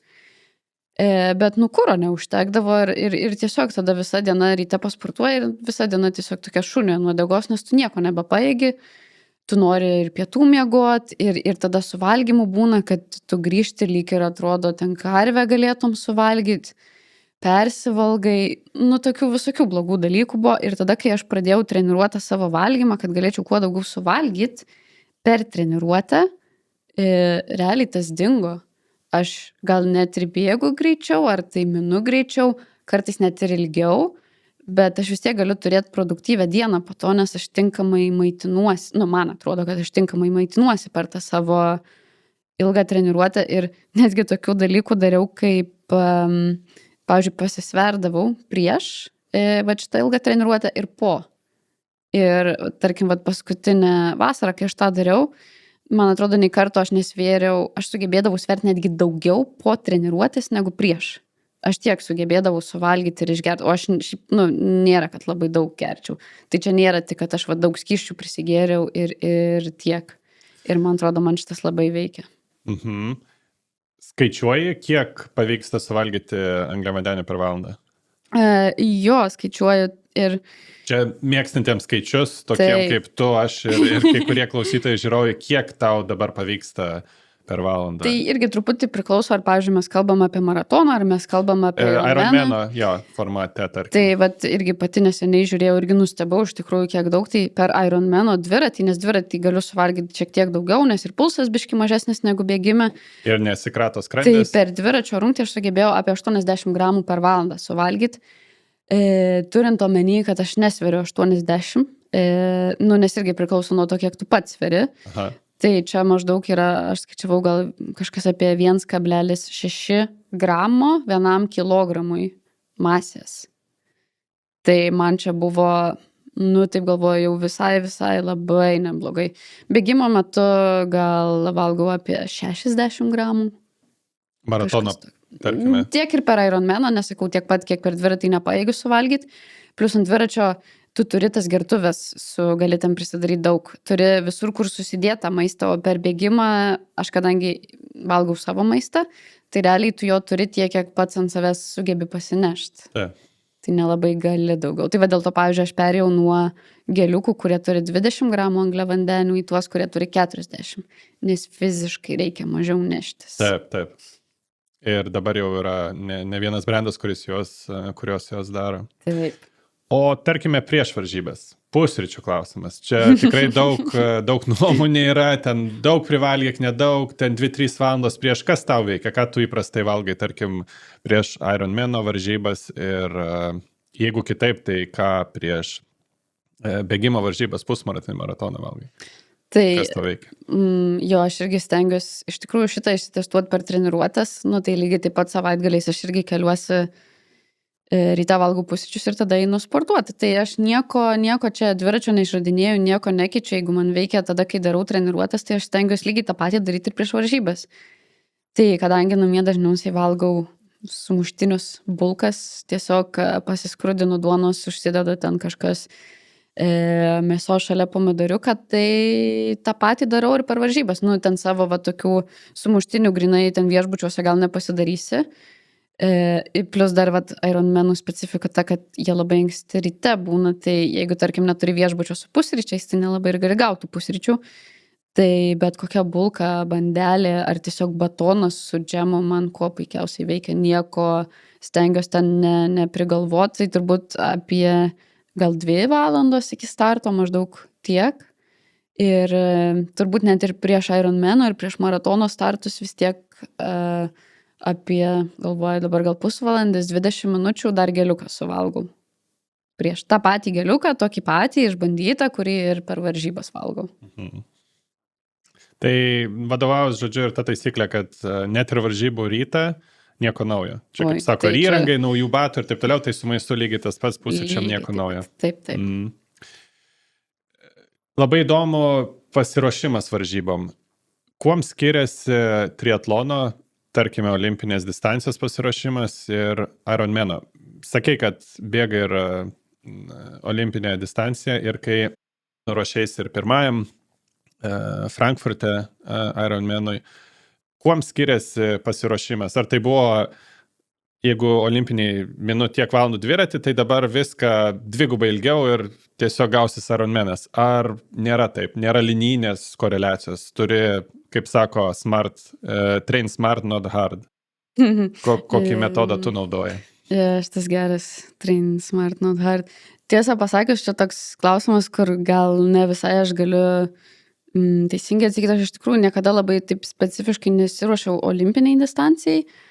Aš dariau labiau sprinto distancijas ir aš visiškai savo mokslė buvau. Iš tikrųjų, triatlono trenerio niekada neturėjau, tai aš gal vadovavausi tokiom savo kažkokiom žiniom iš vat lengvosios atletikos. Tai pas mane iš tikrųjų gal biškai ir čia tikrai nebūtinai teisingas būdas yra, bet gal ir veikia biškai tas linijinis dalykas. Aišku, tarkim, vat sprinto ar olimpiniai distancijai pulsas yra kitas, pastanga yra kita. Tai daugiau tokių aštresnių intervalų tose treniruotėse būdavo. O vat jau kai treniruojasi Ironmanui, tai reikia tokios specifikos varžybų, nes ten jau labiau varžybose dalyvauja su žymiai mažesniu pulsu. Tai iš ten atsiranda tos labai ilgos treniruotės su sąlyginai nesunkia pastanga, bet vis tiek tam visam tavo, tarkim, tam pačiam ir FTP ir visiems kitiem rodikliam kelt, tu turi turėti ir kažkokių tai intervalinių treniruočių. Tai, gal, vat mano atveju ir gavas taip, kaip tu sakei, kad vos nepadidinau visko daugiau ir vat man vis tiek kažkaip suveikė, bet tikrai aš neturiu ten labai gerų rezultatų nei sprinto, nei olimpiniai distancijoje, tai čia taip sunku pasakyti, ar čia geras buvo būdas ar ne. Bet nebuvo taip, kad perėjai į labai didelį kilometražą, tiek dviračio, tiek bėgimo, tiek plaukimo ir išmetė intensyvumą. Intensyvumas vis tiek liko kaip viena iš sudedamųjų dalių. Taip, ir pas mane nebuvo kažkokio tai tokio šuolio, kad vat, dabar aš treniruojuosi sprinto ir tai olimpiniai distancijai ir viskas, nuo dabar aš pereinu prie Ironmano treniruočių, nes tokiu atveju čia traumos, aš būčiau sulūžus, aš negaliu pereiti nuo, tarkim, 8 valandų sporto per savaitę prie tarkim, 16 valandų. Čia niekas taip neatlaikytų. Tai pas mane toks labai, kiek aš jau čia metų tą triatloną darau, tai po truputį tie krūviai didėjo. Tai tarkim, tiek valandų vidutiniškai, kiek ruošiausi per savaitę pirmam Ironmanui, tai dabar aš tikrai ruošiuosi daugiau, nes jau kūnas sustiprėjęs, aš ir psichologiškai galiu daugiau pakelt, man jau nebeatrodo taip sunku. Tai va dėl to gal, pradžioj ir viskas taip kitaip atrodė ir tų valandų žymiai mažiau. Ne tik dėl pačios distancijos buvo, bet dėl ir mano patirties. Paminėjai psichologinį aspektą.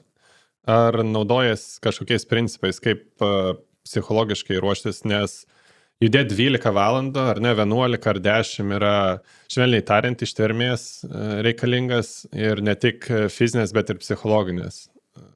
Naudoji kažkokius principus, ar turi savo slaptų ginklų gal? Turiu savo slaptų ginklų. Ne, iš tikrųjų, tai pavyzdžiui, skaičiau tokią man labai patikusią knygą, kuri vadinasi How Bad Do You Want It?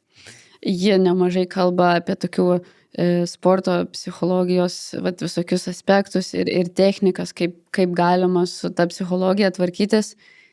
Tai įdomu tai, kad kai aš ją skaičiau, man buvo nemažai vietų, geras, aš šitą naudoju ir šitą naudoju.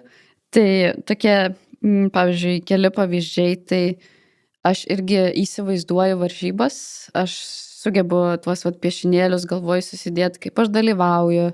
Turi omeny treniruotės metu? Taip. Arba kad ir ten, nežinau, ant sofos sėdint, kai jau artėja gal varžybos ir aš noriu apie jas pagalvoti. Apgalvoju, kaip bus, jeigu seksis, jeigu nesiseks, kaip aš ką nors aplenksiu, jeigu, tarkim, mano tikslas yra kažkokį tai ten konkretų žmogų aplenkti ir vietą užimti. Ir va tokias vizualizacijas darau ir man atrodo, jos padeda ir labai padeda jos tose vietose, kai kažkas negerai atsitinka. Tu nebesi tokiam dideliam šokė, tarkim, bet ta pati padanga varžybose sprogsta. Jeigu tu tą pasirepetuoji, tarkim, aš jau po to repetavausi ir tikrai fiziškai, kad žinočiau mechaniškai, kaip tą padaryti, bet kai tu tą visą pergalvoji, tuos visus scenarius gerus, blogus, padeda, tikrai padeda. Tai čia vienas dalykas. Kitas, pavyzdžiui, bėgti 42 kilometrus, po to, kai jau praplaukiai ir pramynai ten tiek daug, net ir man atrodo, kad čia yra, o dieve, 42 kilometrus dar bėgti, čiagi žiauriai daug, kaip man tą padaryti. Tai pavyzdžiui, Kopenhagoje tie 42 km yra 4 ratai. Tai aš kai atmenu po dviračio, aš galvoju, man reikia tik tai 4 ratukus nubėgti. Ne 42 km, ne 4 ratus, o ratukus, nes ratukas skamba biški mažiau negu ratas. Ir tada aš bėgu vieną ratą. Prabėgau. Geras, tai jau prabėgau 4 distancijos, prabėgi 2 ir žiūrėk, tu jau pusę padarei. Ir tada, jeigu ten kažkur viduj sunku, tada skaidai dar kažkaip kitaip, neskaičiuoji, kad tau liko dar 21, dar 20 km, dar 19. Skaičiuoji, pavyzdžiui, paskutinį kartą, kai Ironman'e dalyvavau, su manim važiavo draugė ir jinai stovėjo trasoj. Galėjo būti, kad jinai, tarkim, per vieną ratą mane 2 kartus pamatys arba kartą. Tai mano kitas toks skaidimas, tos likusios distancijos buvo nubėgti tą atstumą iki savo draugės, kol jinai man pamojuos ir mes susišypsosim. Tai toksai, tai aš tą dalį padarau, ir po to jau žiūrėsim, kas bus toliau. Tai čia toks dar vienas dalykas, kurį panaudodavau. Kai sakei, kad skaitai knygą ir tam tikri principai, ir šitą darau, tai turėjai galvoje, kad tuos dalykus darėjai organiškai. Jo. Niekas nemokė tavęs prieš tai, tu taip galvok, tu taip įsivaizduok ir panašiai. Būtent. Bet jie atsirado bedarant, ar ne? Jie atsirado bedarant natūraliai. Kai kurie dalykai atsirado iš patarimų kitų žmonių. Tas man irgi įstrigęs, kur reikia spręsti vieną problemą vienu metu. Negalvoti apie, kad man liko tiek numinti, tiek nubėgtų, Dieve, dar tas, anas. Ne, tu žiūri į tai, kas yra sunku, dabar ir po to jau žiūrėsi po to, kas bus toliau. Išliekant dar pasiruošimo temoje, 2 mėnesiai tarp Kopenhagos ir Konos. Kaip tu ruošeisi? Nes įsivaizduoju, po Kopenhagos dar ir atsistatyti reikia spėti. Tai susiruošti logistiškai viską, kas yra organizmui, bet kokiu atveju irgi stresas, kad ir psichologinis. Kaip planavai pasiruošimą Konai? Tai kadangi tikslas buvo labai paprastas, tai finišuoti, tai man jau nebereikėjo, kaip čia savo fizinės formos kelt, man reikėjo tik tai jos nebenumest nuo to, ką aš turėjau Kopenhagai ir kažkiek pabandyti kažkokią mini link aklimatizacijos pusės klimato prasme. Tai tarkim, ką ruošiausi, tai kai eidavau į baseiną ar tai į salę, visada aš po to eidavau į pirtį. Ir tiesiog pasėdėti pirtį. Ir stengdavausi nusėdėti iki tiek, kad jau sunku būtų. Po fizinio krūvio, tai yra po treniruotės. Taip. Tiesiog vėl, aš čia jokių ten labai stipriai neskaičiau, kaip iš tikrųjų tie protokolai veikia, ką čia iš tikrųjų reikėtų daryti. Man taip atrodė, man tai buvo patogu logistiškai. Aš neidavau tiesiog į pirtį, nes čia daug laiko užima, o dar ir sportuoti reikia ir savo gyvenimą turėti. Tai, tiesiog aš praplaukiu treniruotę plaukimo ir aš einu į pirtį, pasėdžiu ten, tarkim, 2 kartus po 10 minučių. Arba iki tiek, kiek jau man sunku, išeinu, pabūnu ir einu. Tai pirtį pradėjau naudoti ir kai kvalifikavausi, tai keletą kartų myniau namuose treniruoti, dviratį, tai jau stengiausi, jeigu lengva treniruoti, ne intervalai, stengiausi nejungti savo vėjo, kad biški šilčiau būtų. Tai iš esmės tai tik tiek. Supratau. Naudojasi aplinką ir prieinamais dalykais. Taip. Sakei, ir šiaip suprantama, 3 disciplinos, plaukimas, dviratis, bėgimas, laiko tikrai daug suvalgo ir dar grįžime ir prie laiko managemento pusės, kas yra irgi be galo įdomu, bet dar norėčiau paklausti apie, kai ruošiesi, tų valandų tikrai daug per savaitę, krūvis emocinis ir fizinis tikrai didžiulis. Ar naudoji irgi kažkokius principus, gelbėjant savo, kaip tu sakėjai, aš turiu dar ir tikrą gyvenimą, be varžybų yra ir darbas, ir draugai, ir socialinis gyvenimas. Ar turi pati triukų kažkokių, ar naudoji principą, kad klausai kūno, kai jis sako ne, tai tą dieną gal nesportuoji, kaip išlaikai balansą, kad krūvis, kuris kūnui tenka nuo pasirašymo, negadintų likusio gyvenimo. Ar visiems pasakai, dabar aš ruošiuosi, tai prie manęs nelyskit. Tai aš gal nelabai mėgstu kraštutinumų ir bent jau man tai jie neveikia. Iš tikrųjų, tai kai ruošiuosi Ironman'ui jau ganėtinai tikslingai, tai aš turiu treniruočių planą, bet aš jo aklai neseku, nes žinau, kad man neišeitų. Aš tiesiog perdegčiau ir viskas. Tai per tiek metų aš išmokau kažkiek klausyti savo kūno Pradžioj tą bandydavau daryti per visokius tai įrenginius, ten visokie resting heart rate, HRV, VUPO, apyrankės, ką rekomenduoja, ko nerekomenduoja. Buvo laikas, kai aklai tikėjau va, tais duomenim ir ką man sako va, visos šitos technologijos. Ir po kažkiek laiko aš supratau, kad aš pati galiu tą nuspręsti ir matyti, kada aš iš tikrųjų tingiu, o kada jau gal ir biški per daug kažko yra. Taip pati kažkaip radau tokį balansą, bet vat, su tom treniruotėm ir derinimu visų dalykų, tai yra tas, kad šitas sportas tai man nėra darbas, man niekas už jį pinigų nemoka. Tai jeigu jis man nepatiktų, nebūtų smagu man daryti tą, ką aš darau, tai aš to ir nedaryčiau. Nes čia tokia ganėtinai dažna klaida, kaip čia klaida, bet atsitinka taip žmonėm, kad jie sugalvoja, kad aš labai noriu Ironmaną padaryti, nusiperka planą ir tada ten aklai įseka, nenori, nepatinka, vis tiek eina, daro, verčia, save kankinasi. Tai man taip nėra. Aš noriu treniruotis, aš noriu, vat, ypač pavasarį, vasarą, aš noriu būti lauke. Ir man smagu minti su dviračiu, man smagu bėgti, aš tą neretai darau ir su draugais. Tai tarkim, jeigu aš turiu, pavyzdžiui, ilgą bėgimą ir aš turiu draugę, kuri irgi bėgioja. Jinai bėgioja lėčiau negu aš. Bet mes vis tiek sugebam padaryti taip, kad mes susitinkam. Vat mūsų susitikimas yra bėgimas kartu. Čia mūsų laikas kartu. Nors aš išbėgu greičiau, bet ir gal bėgu daugiau, tai tarkim, aš atbėgu iki jos namų.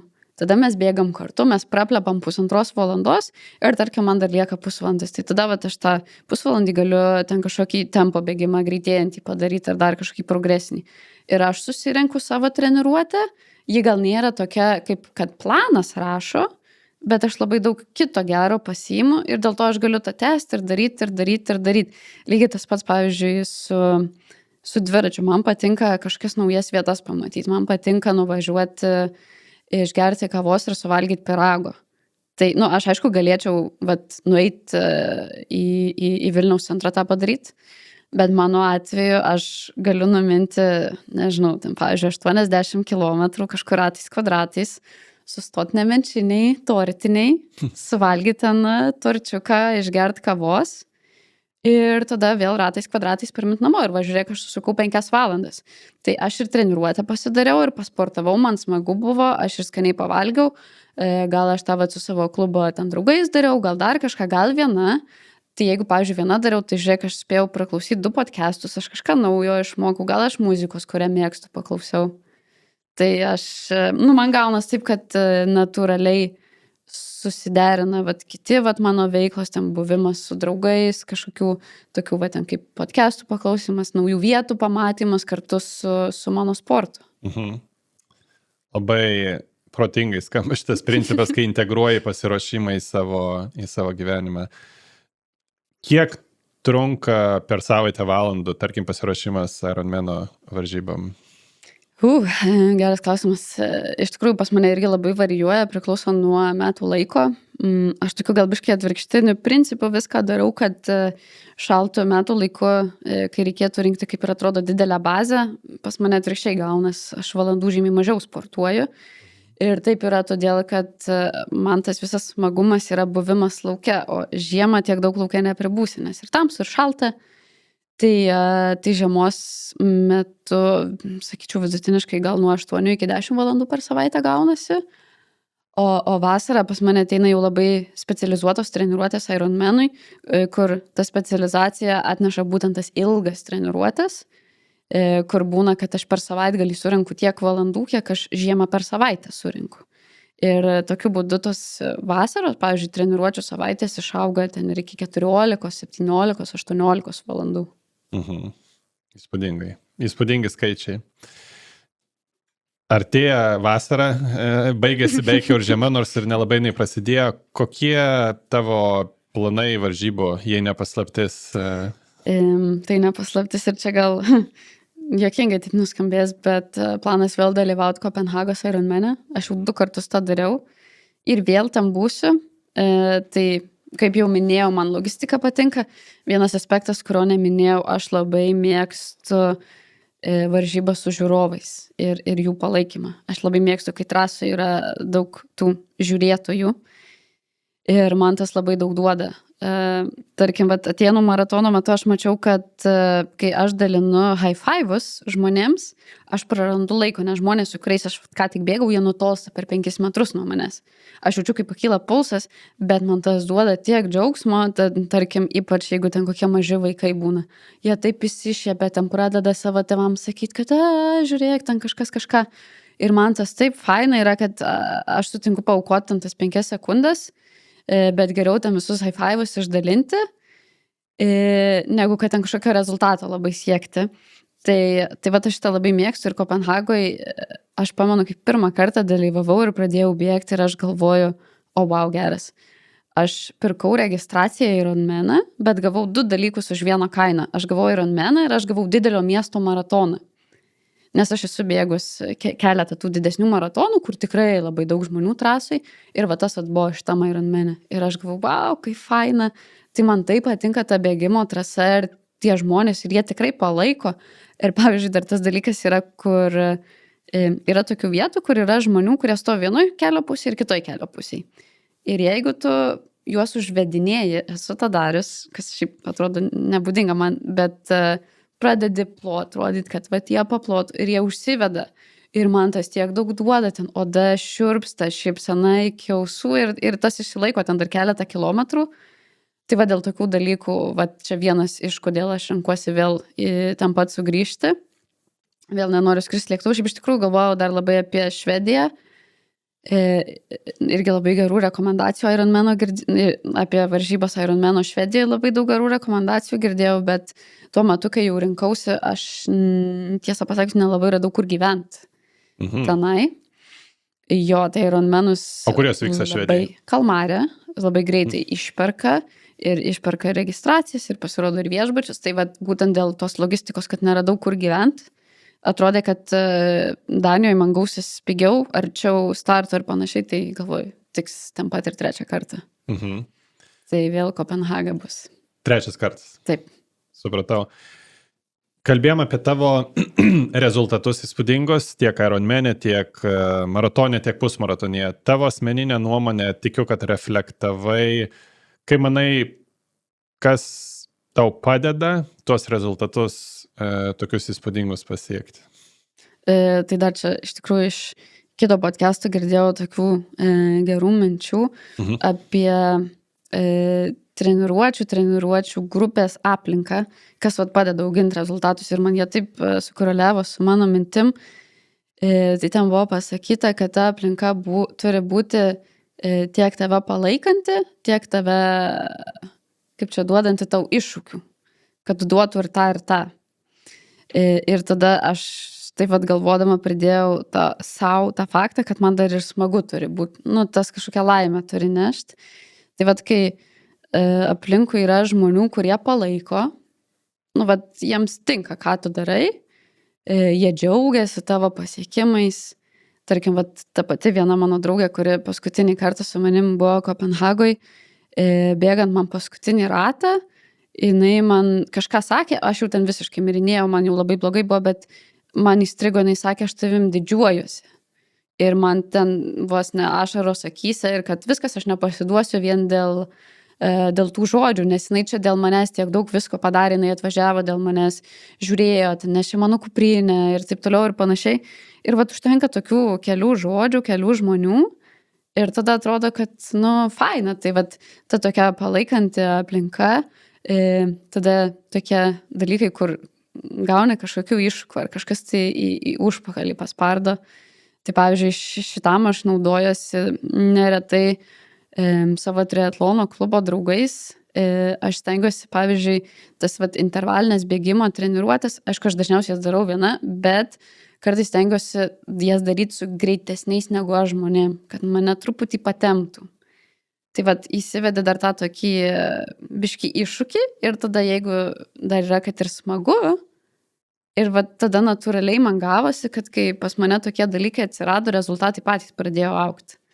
Kad aš nepradėjau, kai aš sekiau ten aklai treniruočių planus, kai vaikiausi kažkokių ten rezultatų. Ten, pavyzdžiui, norėjau ten Kauno maratono 5 km bėgime būtinai ant podiumo užlipti. Nebuvo taip.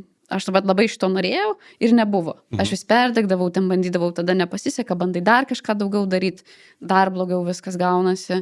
Čia kai fokusas tampa rezultatas. Taip. Ar ten kažkokie, žinai, būtų sub 3 valandos ar kažkas.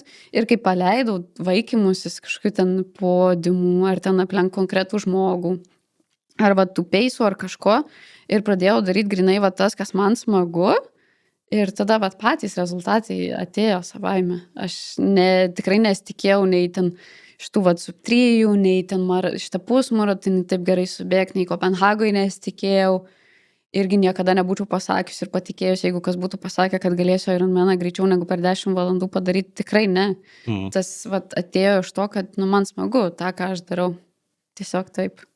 Klausimas, ar tai vyko per naktį, santykis su rezultatu, ar ne? Matyt, kad ne. Ne. Galbūt prisimeni įvykį, kuris stumtelėjo tave greičiau link fokuso į procesą, ir jo mėgavomėsi, negu man reikia subėgti 3 valandas. Gal, čia šiaip labai geras klausimas, gal pirmas Ironmanas man truputį padėjo, nes šitoj vietoje atsirado tikslas finišuoti, čia jau nebebuvo jokio laiko, negalėjo būti jokio laiko. Ir vat šitoj vietoje aš jau visiškai paleidau tą vat kažkokį konkretų laiką. Gali būti, kad nuo to atėjo, gali būti, kad atėjo truputį žiūrint į praeitį, ką aš darydavau ir kas nesigaudavo ir kodėl. Ir galbūt kitas toks čia mano pasvarstymas, galbūt tas toks nenorėjimas nusivilt ir supratimas, kad tu gali kontroliuoti tik tą, ką tu gali kontroliuoti. Tai pavyzdžiui, tam pačiam Ironmane, jeigu aš norėsiu kažko labai konkretaus rezultato, pagal treniruotę žinosiu, kad aš galiu, bet, pavyzdžiui, sukils didelis vėjas, kas labai įtakoja dviračio rezultatą. Aš fiziškai, neperlipsiu per save, kad aš tą vėją nugalėčiau. Arba užbanguos jūrą taip, kad tavo plaukimo laikas pablogės 20 minučių. Ar tau padanga sprogs. Kai susitaikiau, kad yra dalykų, kuriuo aš negaliu kontroliuoti, tada supratau, kad aš negaliu visiškai pilnai to rezultato įtakoti. Ir kad jis ne vien nuo manęs priklauso. Ir tada, kai tu į tą fokusuosi ir atsitinka kažkas, ko tu negali, tada, kad ir tu atiduosi visą 100% ir negausi to laiko, tu vis tiek išeisi iš tų varžybų nusivylęs. O tokių pagrindinių varžybų aš turiu nedaug labai per metus ir nenoriu, kad tai būtų. Tai kažkaip tikrai ne per naktį, bet atėjo tas supratimas, kad kai tavo tikslas yra atiduoti viską, ką tu gali, iš to, kas nuo tavęs priklauso, tada ateis ir džiaugsmas dėl to rezultato. Iš esmės nebelieka laiko vietos nusivylimai. Taip. Ir jeigu ir bus jisai, tai bus tik dėl tavo paties kalties. Kad kai tau buvo sunku, tai tu pasidavėjai arba nepakentėjai daugiau. Nes šitą tu gali kontroliuoti. Taip, čia jau viskas psichologija ir galvos žaidimai. Taip.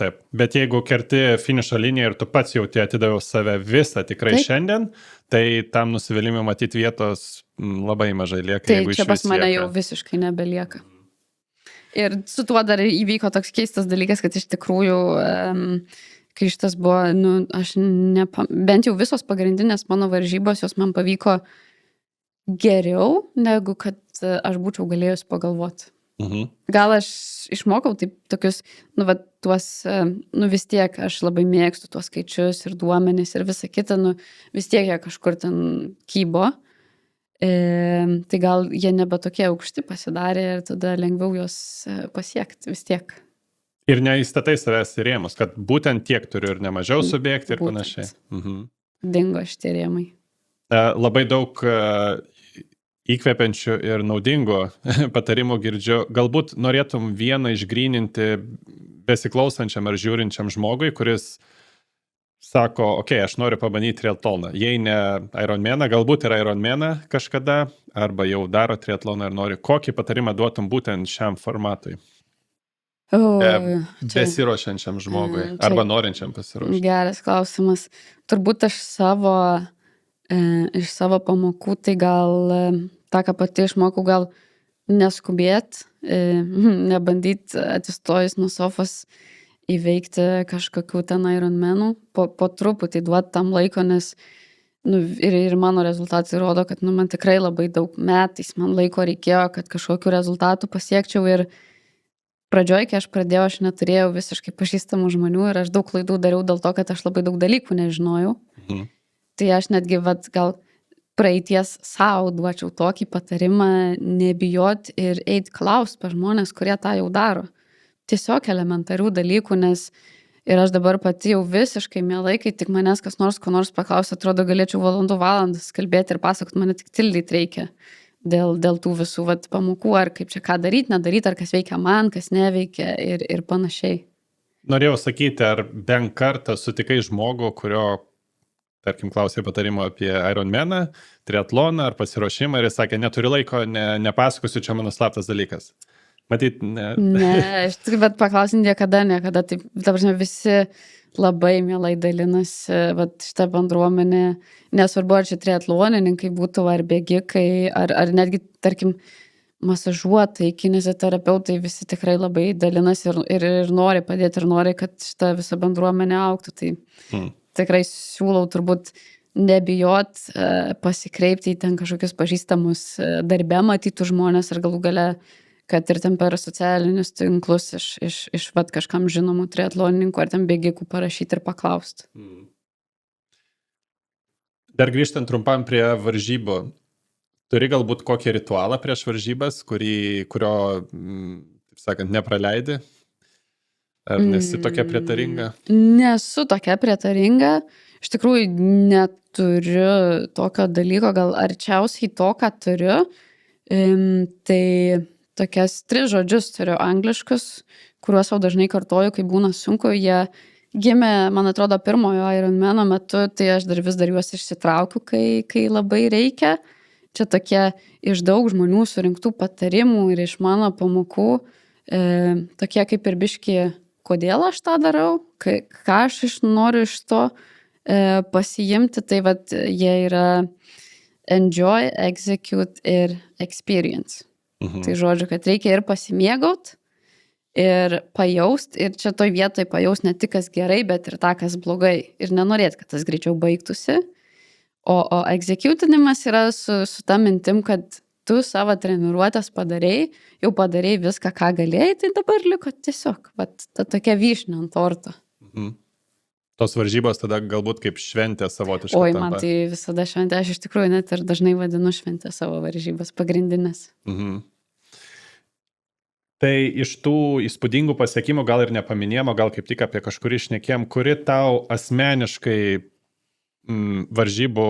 asmeniškai varžybų rezultatas, ar galbūt net pergalė, tau asmeniškai yra svarbiausia ir kodėl? Geras klausimas, aš esu jį irgi savo uždavus ir nėra labai lengva į jį atsakyti, bet manau, kad paskutinis mano Ironmano rezultatas, kur man pavyko jį greičiau negu per 10 valandų padaryti, nes tokio laiko aš, tarkim, jeigu manęs būtų paklausęs kas nors prieš 2-3 metus, aš būčiau pasakius, kad čia neįmanoma man, aš niekada taip nepadarysiu.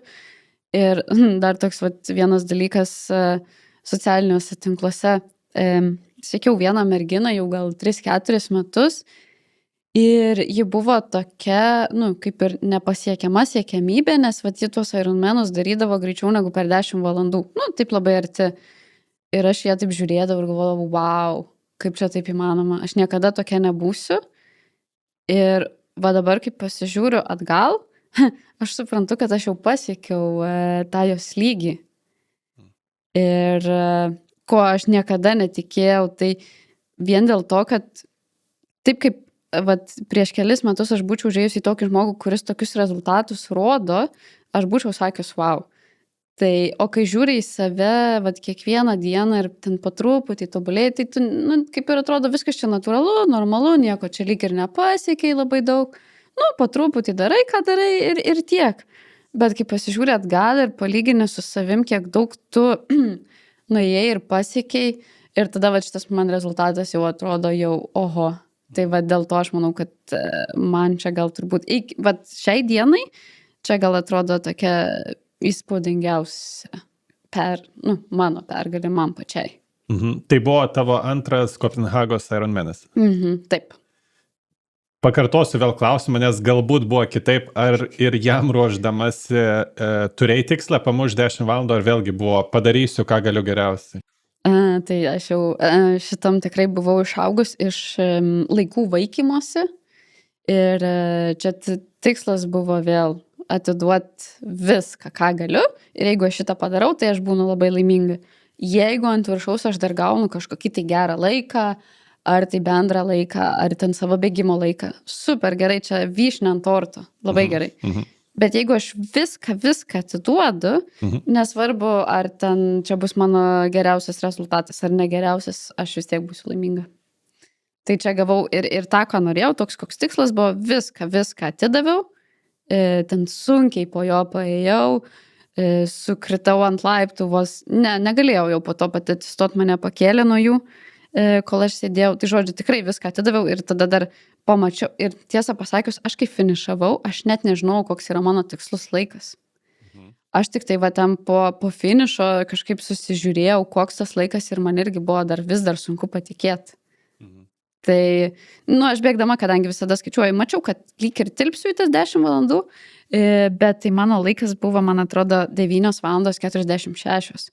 Tai čia ne tai, kad tilpau būtent keliom sekundėm, čia vos ne 15 minučių ir man čia buvo irgi sunku patikėti. Tai labai labai gera vyšnia ant torto buvo.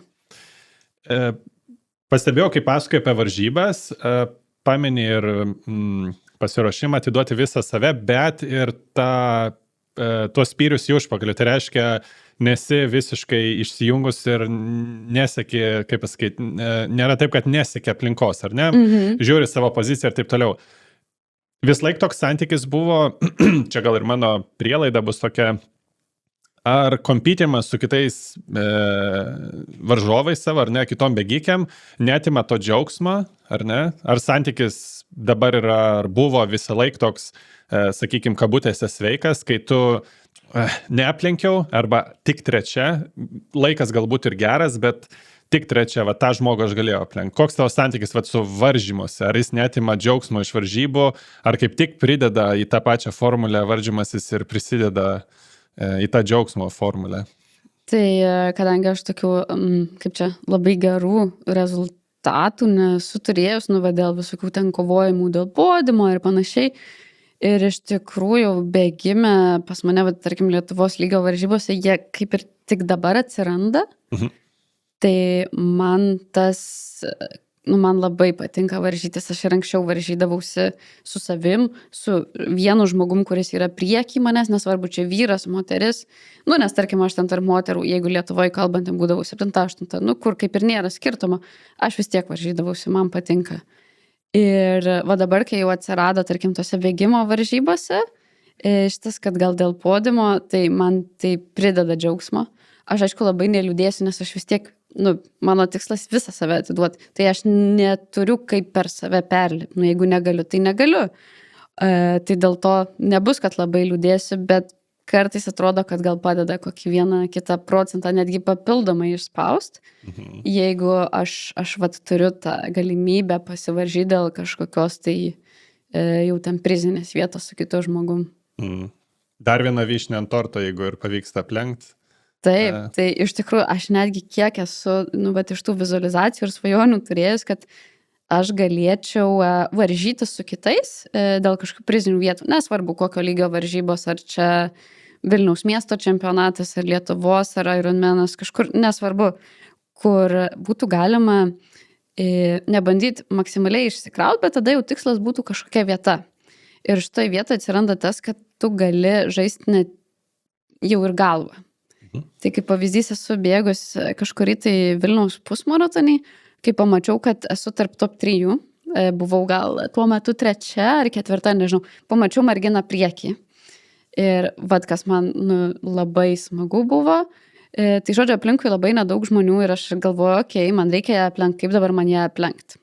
Jeigu aš taip bandysiu dabar greitai prie jos pribėgti, aš išnaudosiu daug jėgų, tada gal jinai bandys bėgti kartu su manim ir tada prasideda tokios strategijos galvoj žaidimui.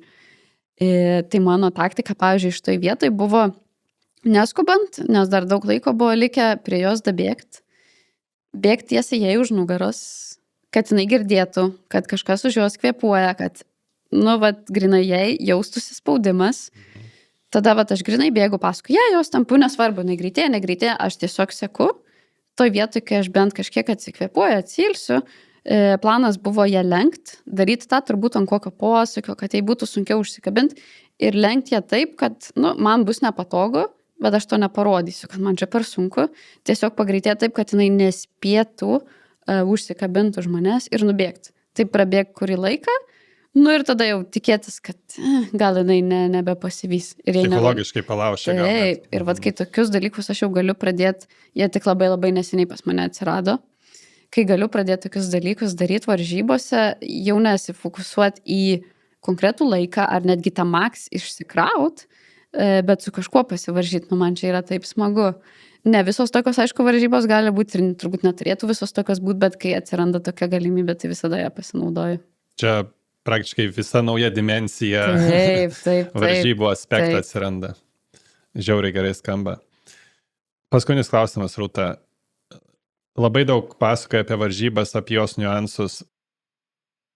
Besiklausantim gal ir susidarė įspūdis, tai visas tavo laikas yra sportas, tai tiesiog noris ir paminėti, Rūta šiaip pilnu etatų dirba, dar priedo visų šitų sportinių nuotykių.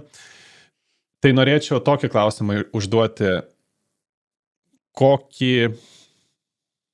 kokią didžiausią pamoką gyvenimišką, arba galbūt ką supratai apie save, ar ką iš varžybų, ar iš sporto, iš treniruotės galbūt pasiėmei į tą, kaip tu pavadinai, realų pasaulį, ar ne, tą kasdieninį pasaulį. Galbūt buvo pamoka, galbūt varžybos buvo, kurios buvo gera pamoka. O tai man atrodo dalykų daug, dabar turbūt gal ir esu savo sakius kažkokių tokių pamokų, bet pamenu tik tai tokius kelias dalykus, kurie neseniai nutiko. Tai vienas, pavyzdžiui, iš tokių, prieš keletą savaičių vairavau iš Varšuvos į Vilnių, kas atrodė tiesiog labai ilgas atstumas. Tai ką aš pasiėmiau, kaip aš ir aš buvau jau ir pavargus, ir tamsu buvo, ir aš galvoju, o Dieve, 6 valandas dabar, kaip ilgai. Tai ką aš pasiėmiau iš to, ką darau per varžybas, kaip aš žiūriu į tą ilgą atstumą. Tai aš jį tiesiog susmulkinau į 3 atkarpas, nuo vieno miesto iki kito, iki 3. Ir viskas. Ir aš tiesiog važiavau nuo 1 miesto iki 2 miesto. Viena atkarpa. Po to nesvarbu, kas bus toliau. Ir vėl tada nuo kito iki kito. Ir aš taip suskaidžiau lygiai taip pat, kaip aš darau per varžybas. Ir grinai pas mane tas atėjo iš varžybų. Tai toks grynas, praktinis pavyzdys. Ir man tada ta kelionė taip neprailgo ir nebuvo tokia sunki. Ir nereikėjo žiūrėti, kad dar liko 5 valandos 38 minutės. Dar liko 5 valandos 32 minutės.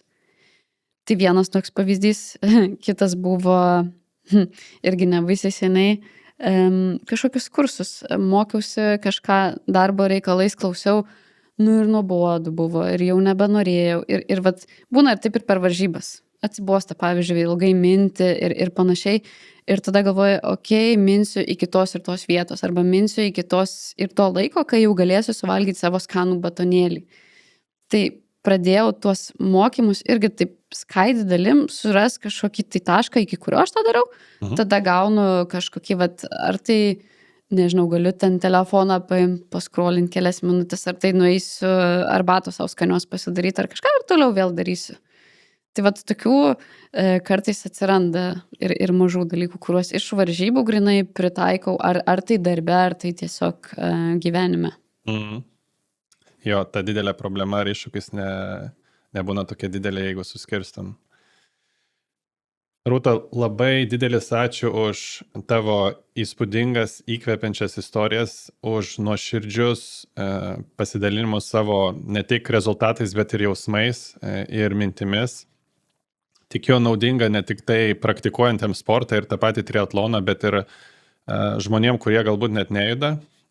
Įkvėpimas ir gyvenimui, galbūt tos didelės problemos gali būti netokios didelės ar iššūkiai, jeigu juos tinkamai susiskaldom ir problemą sprendžiam po truputį.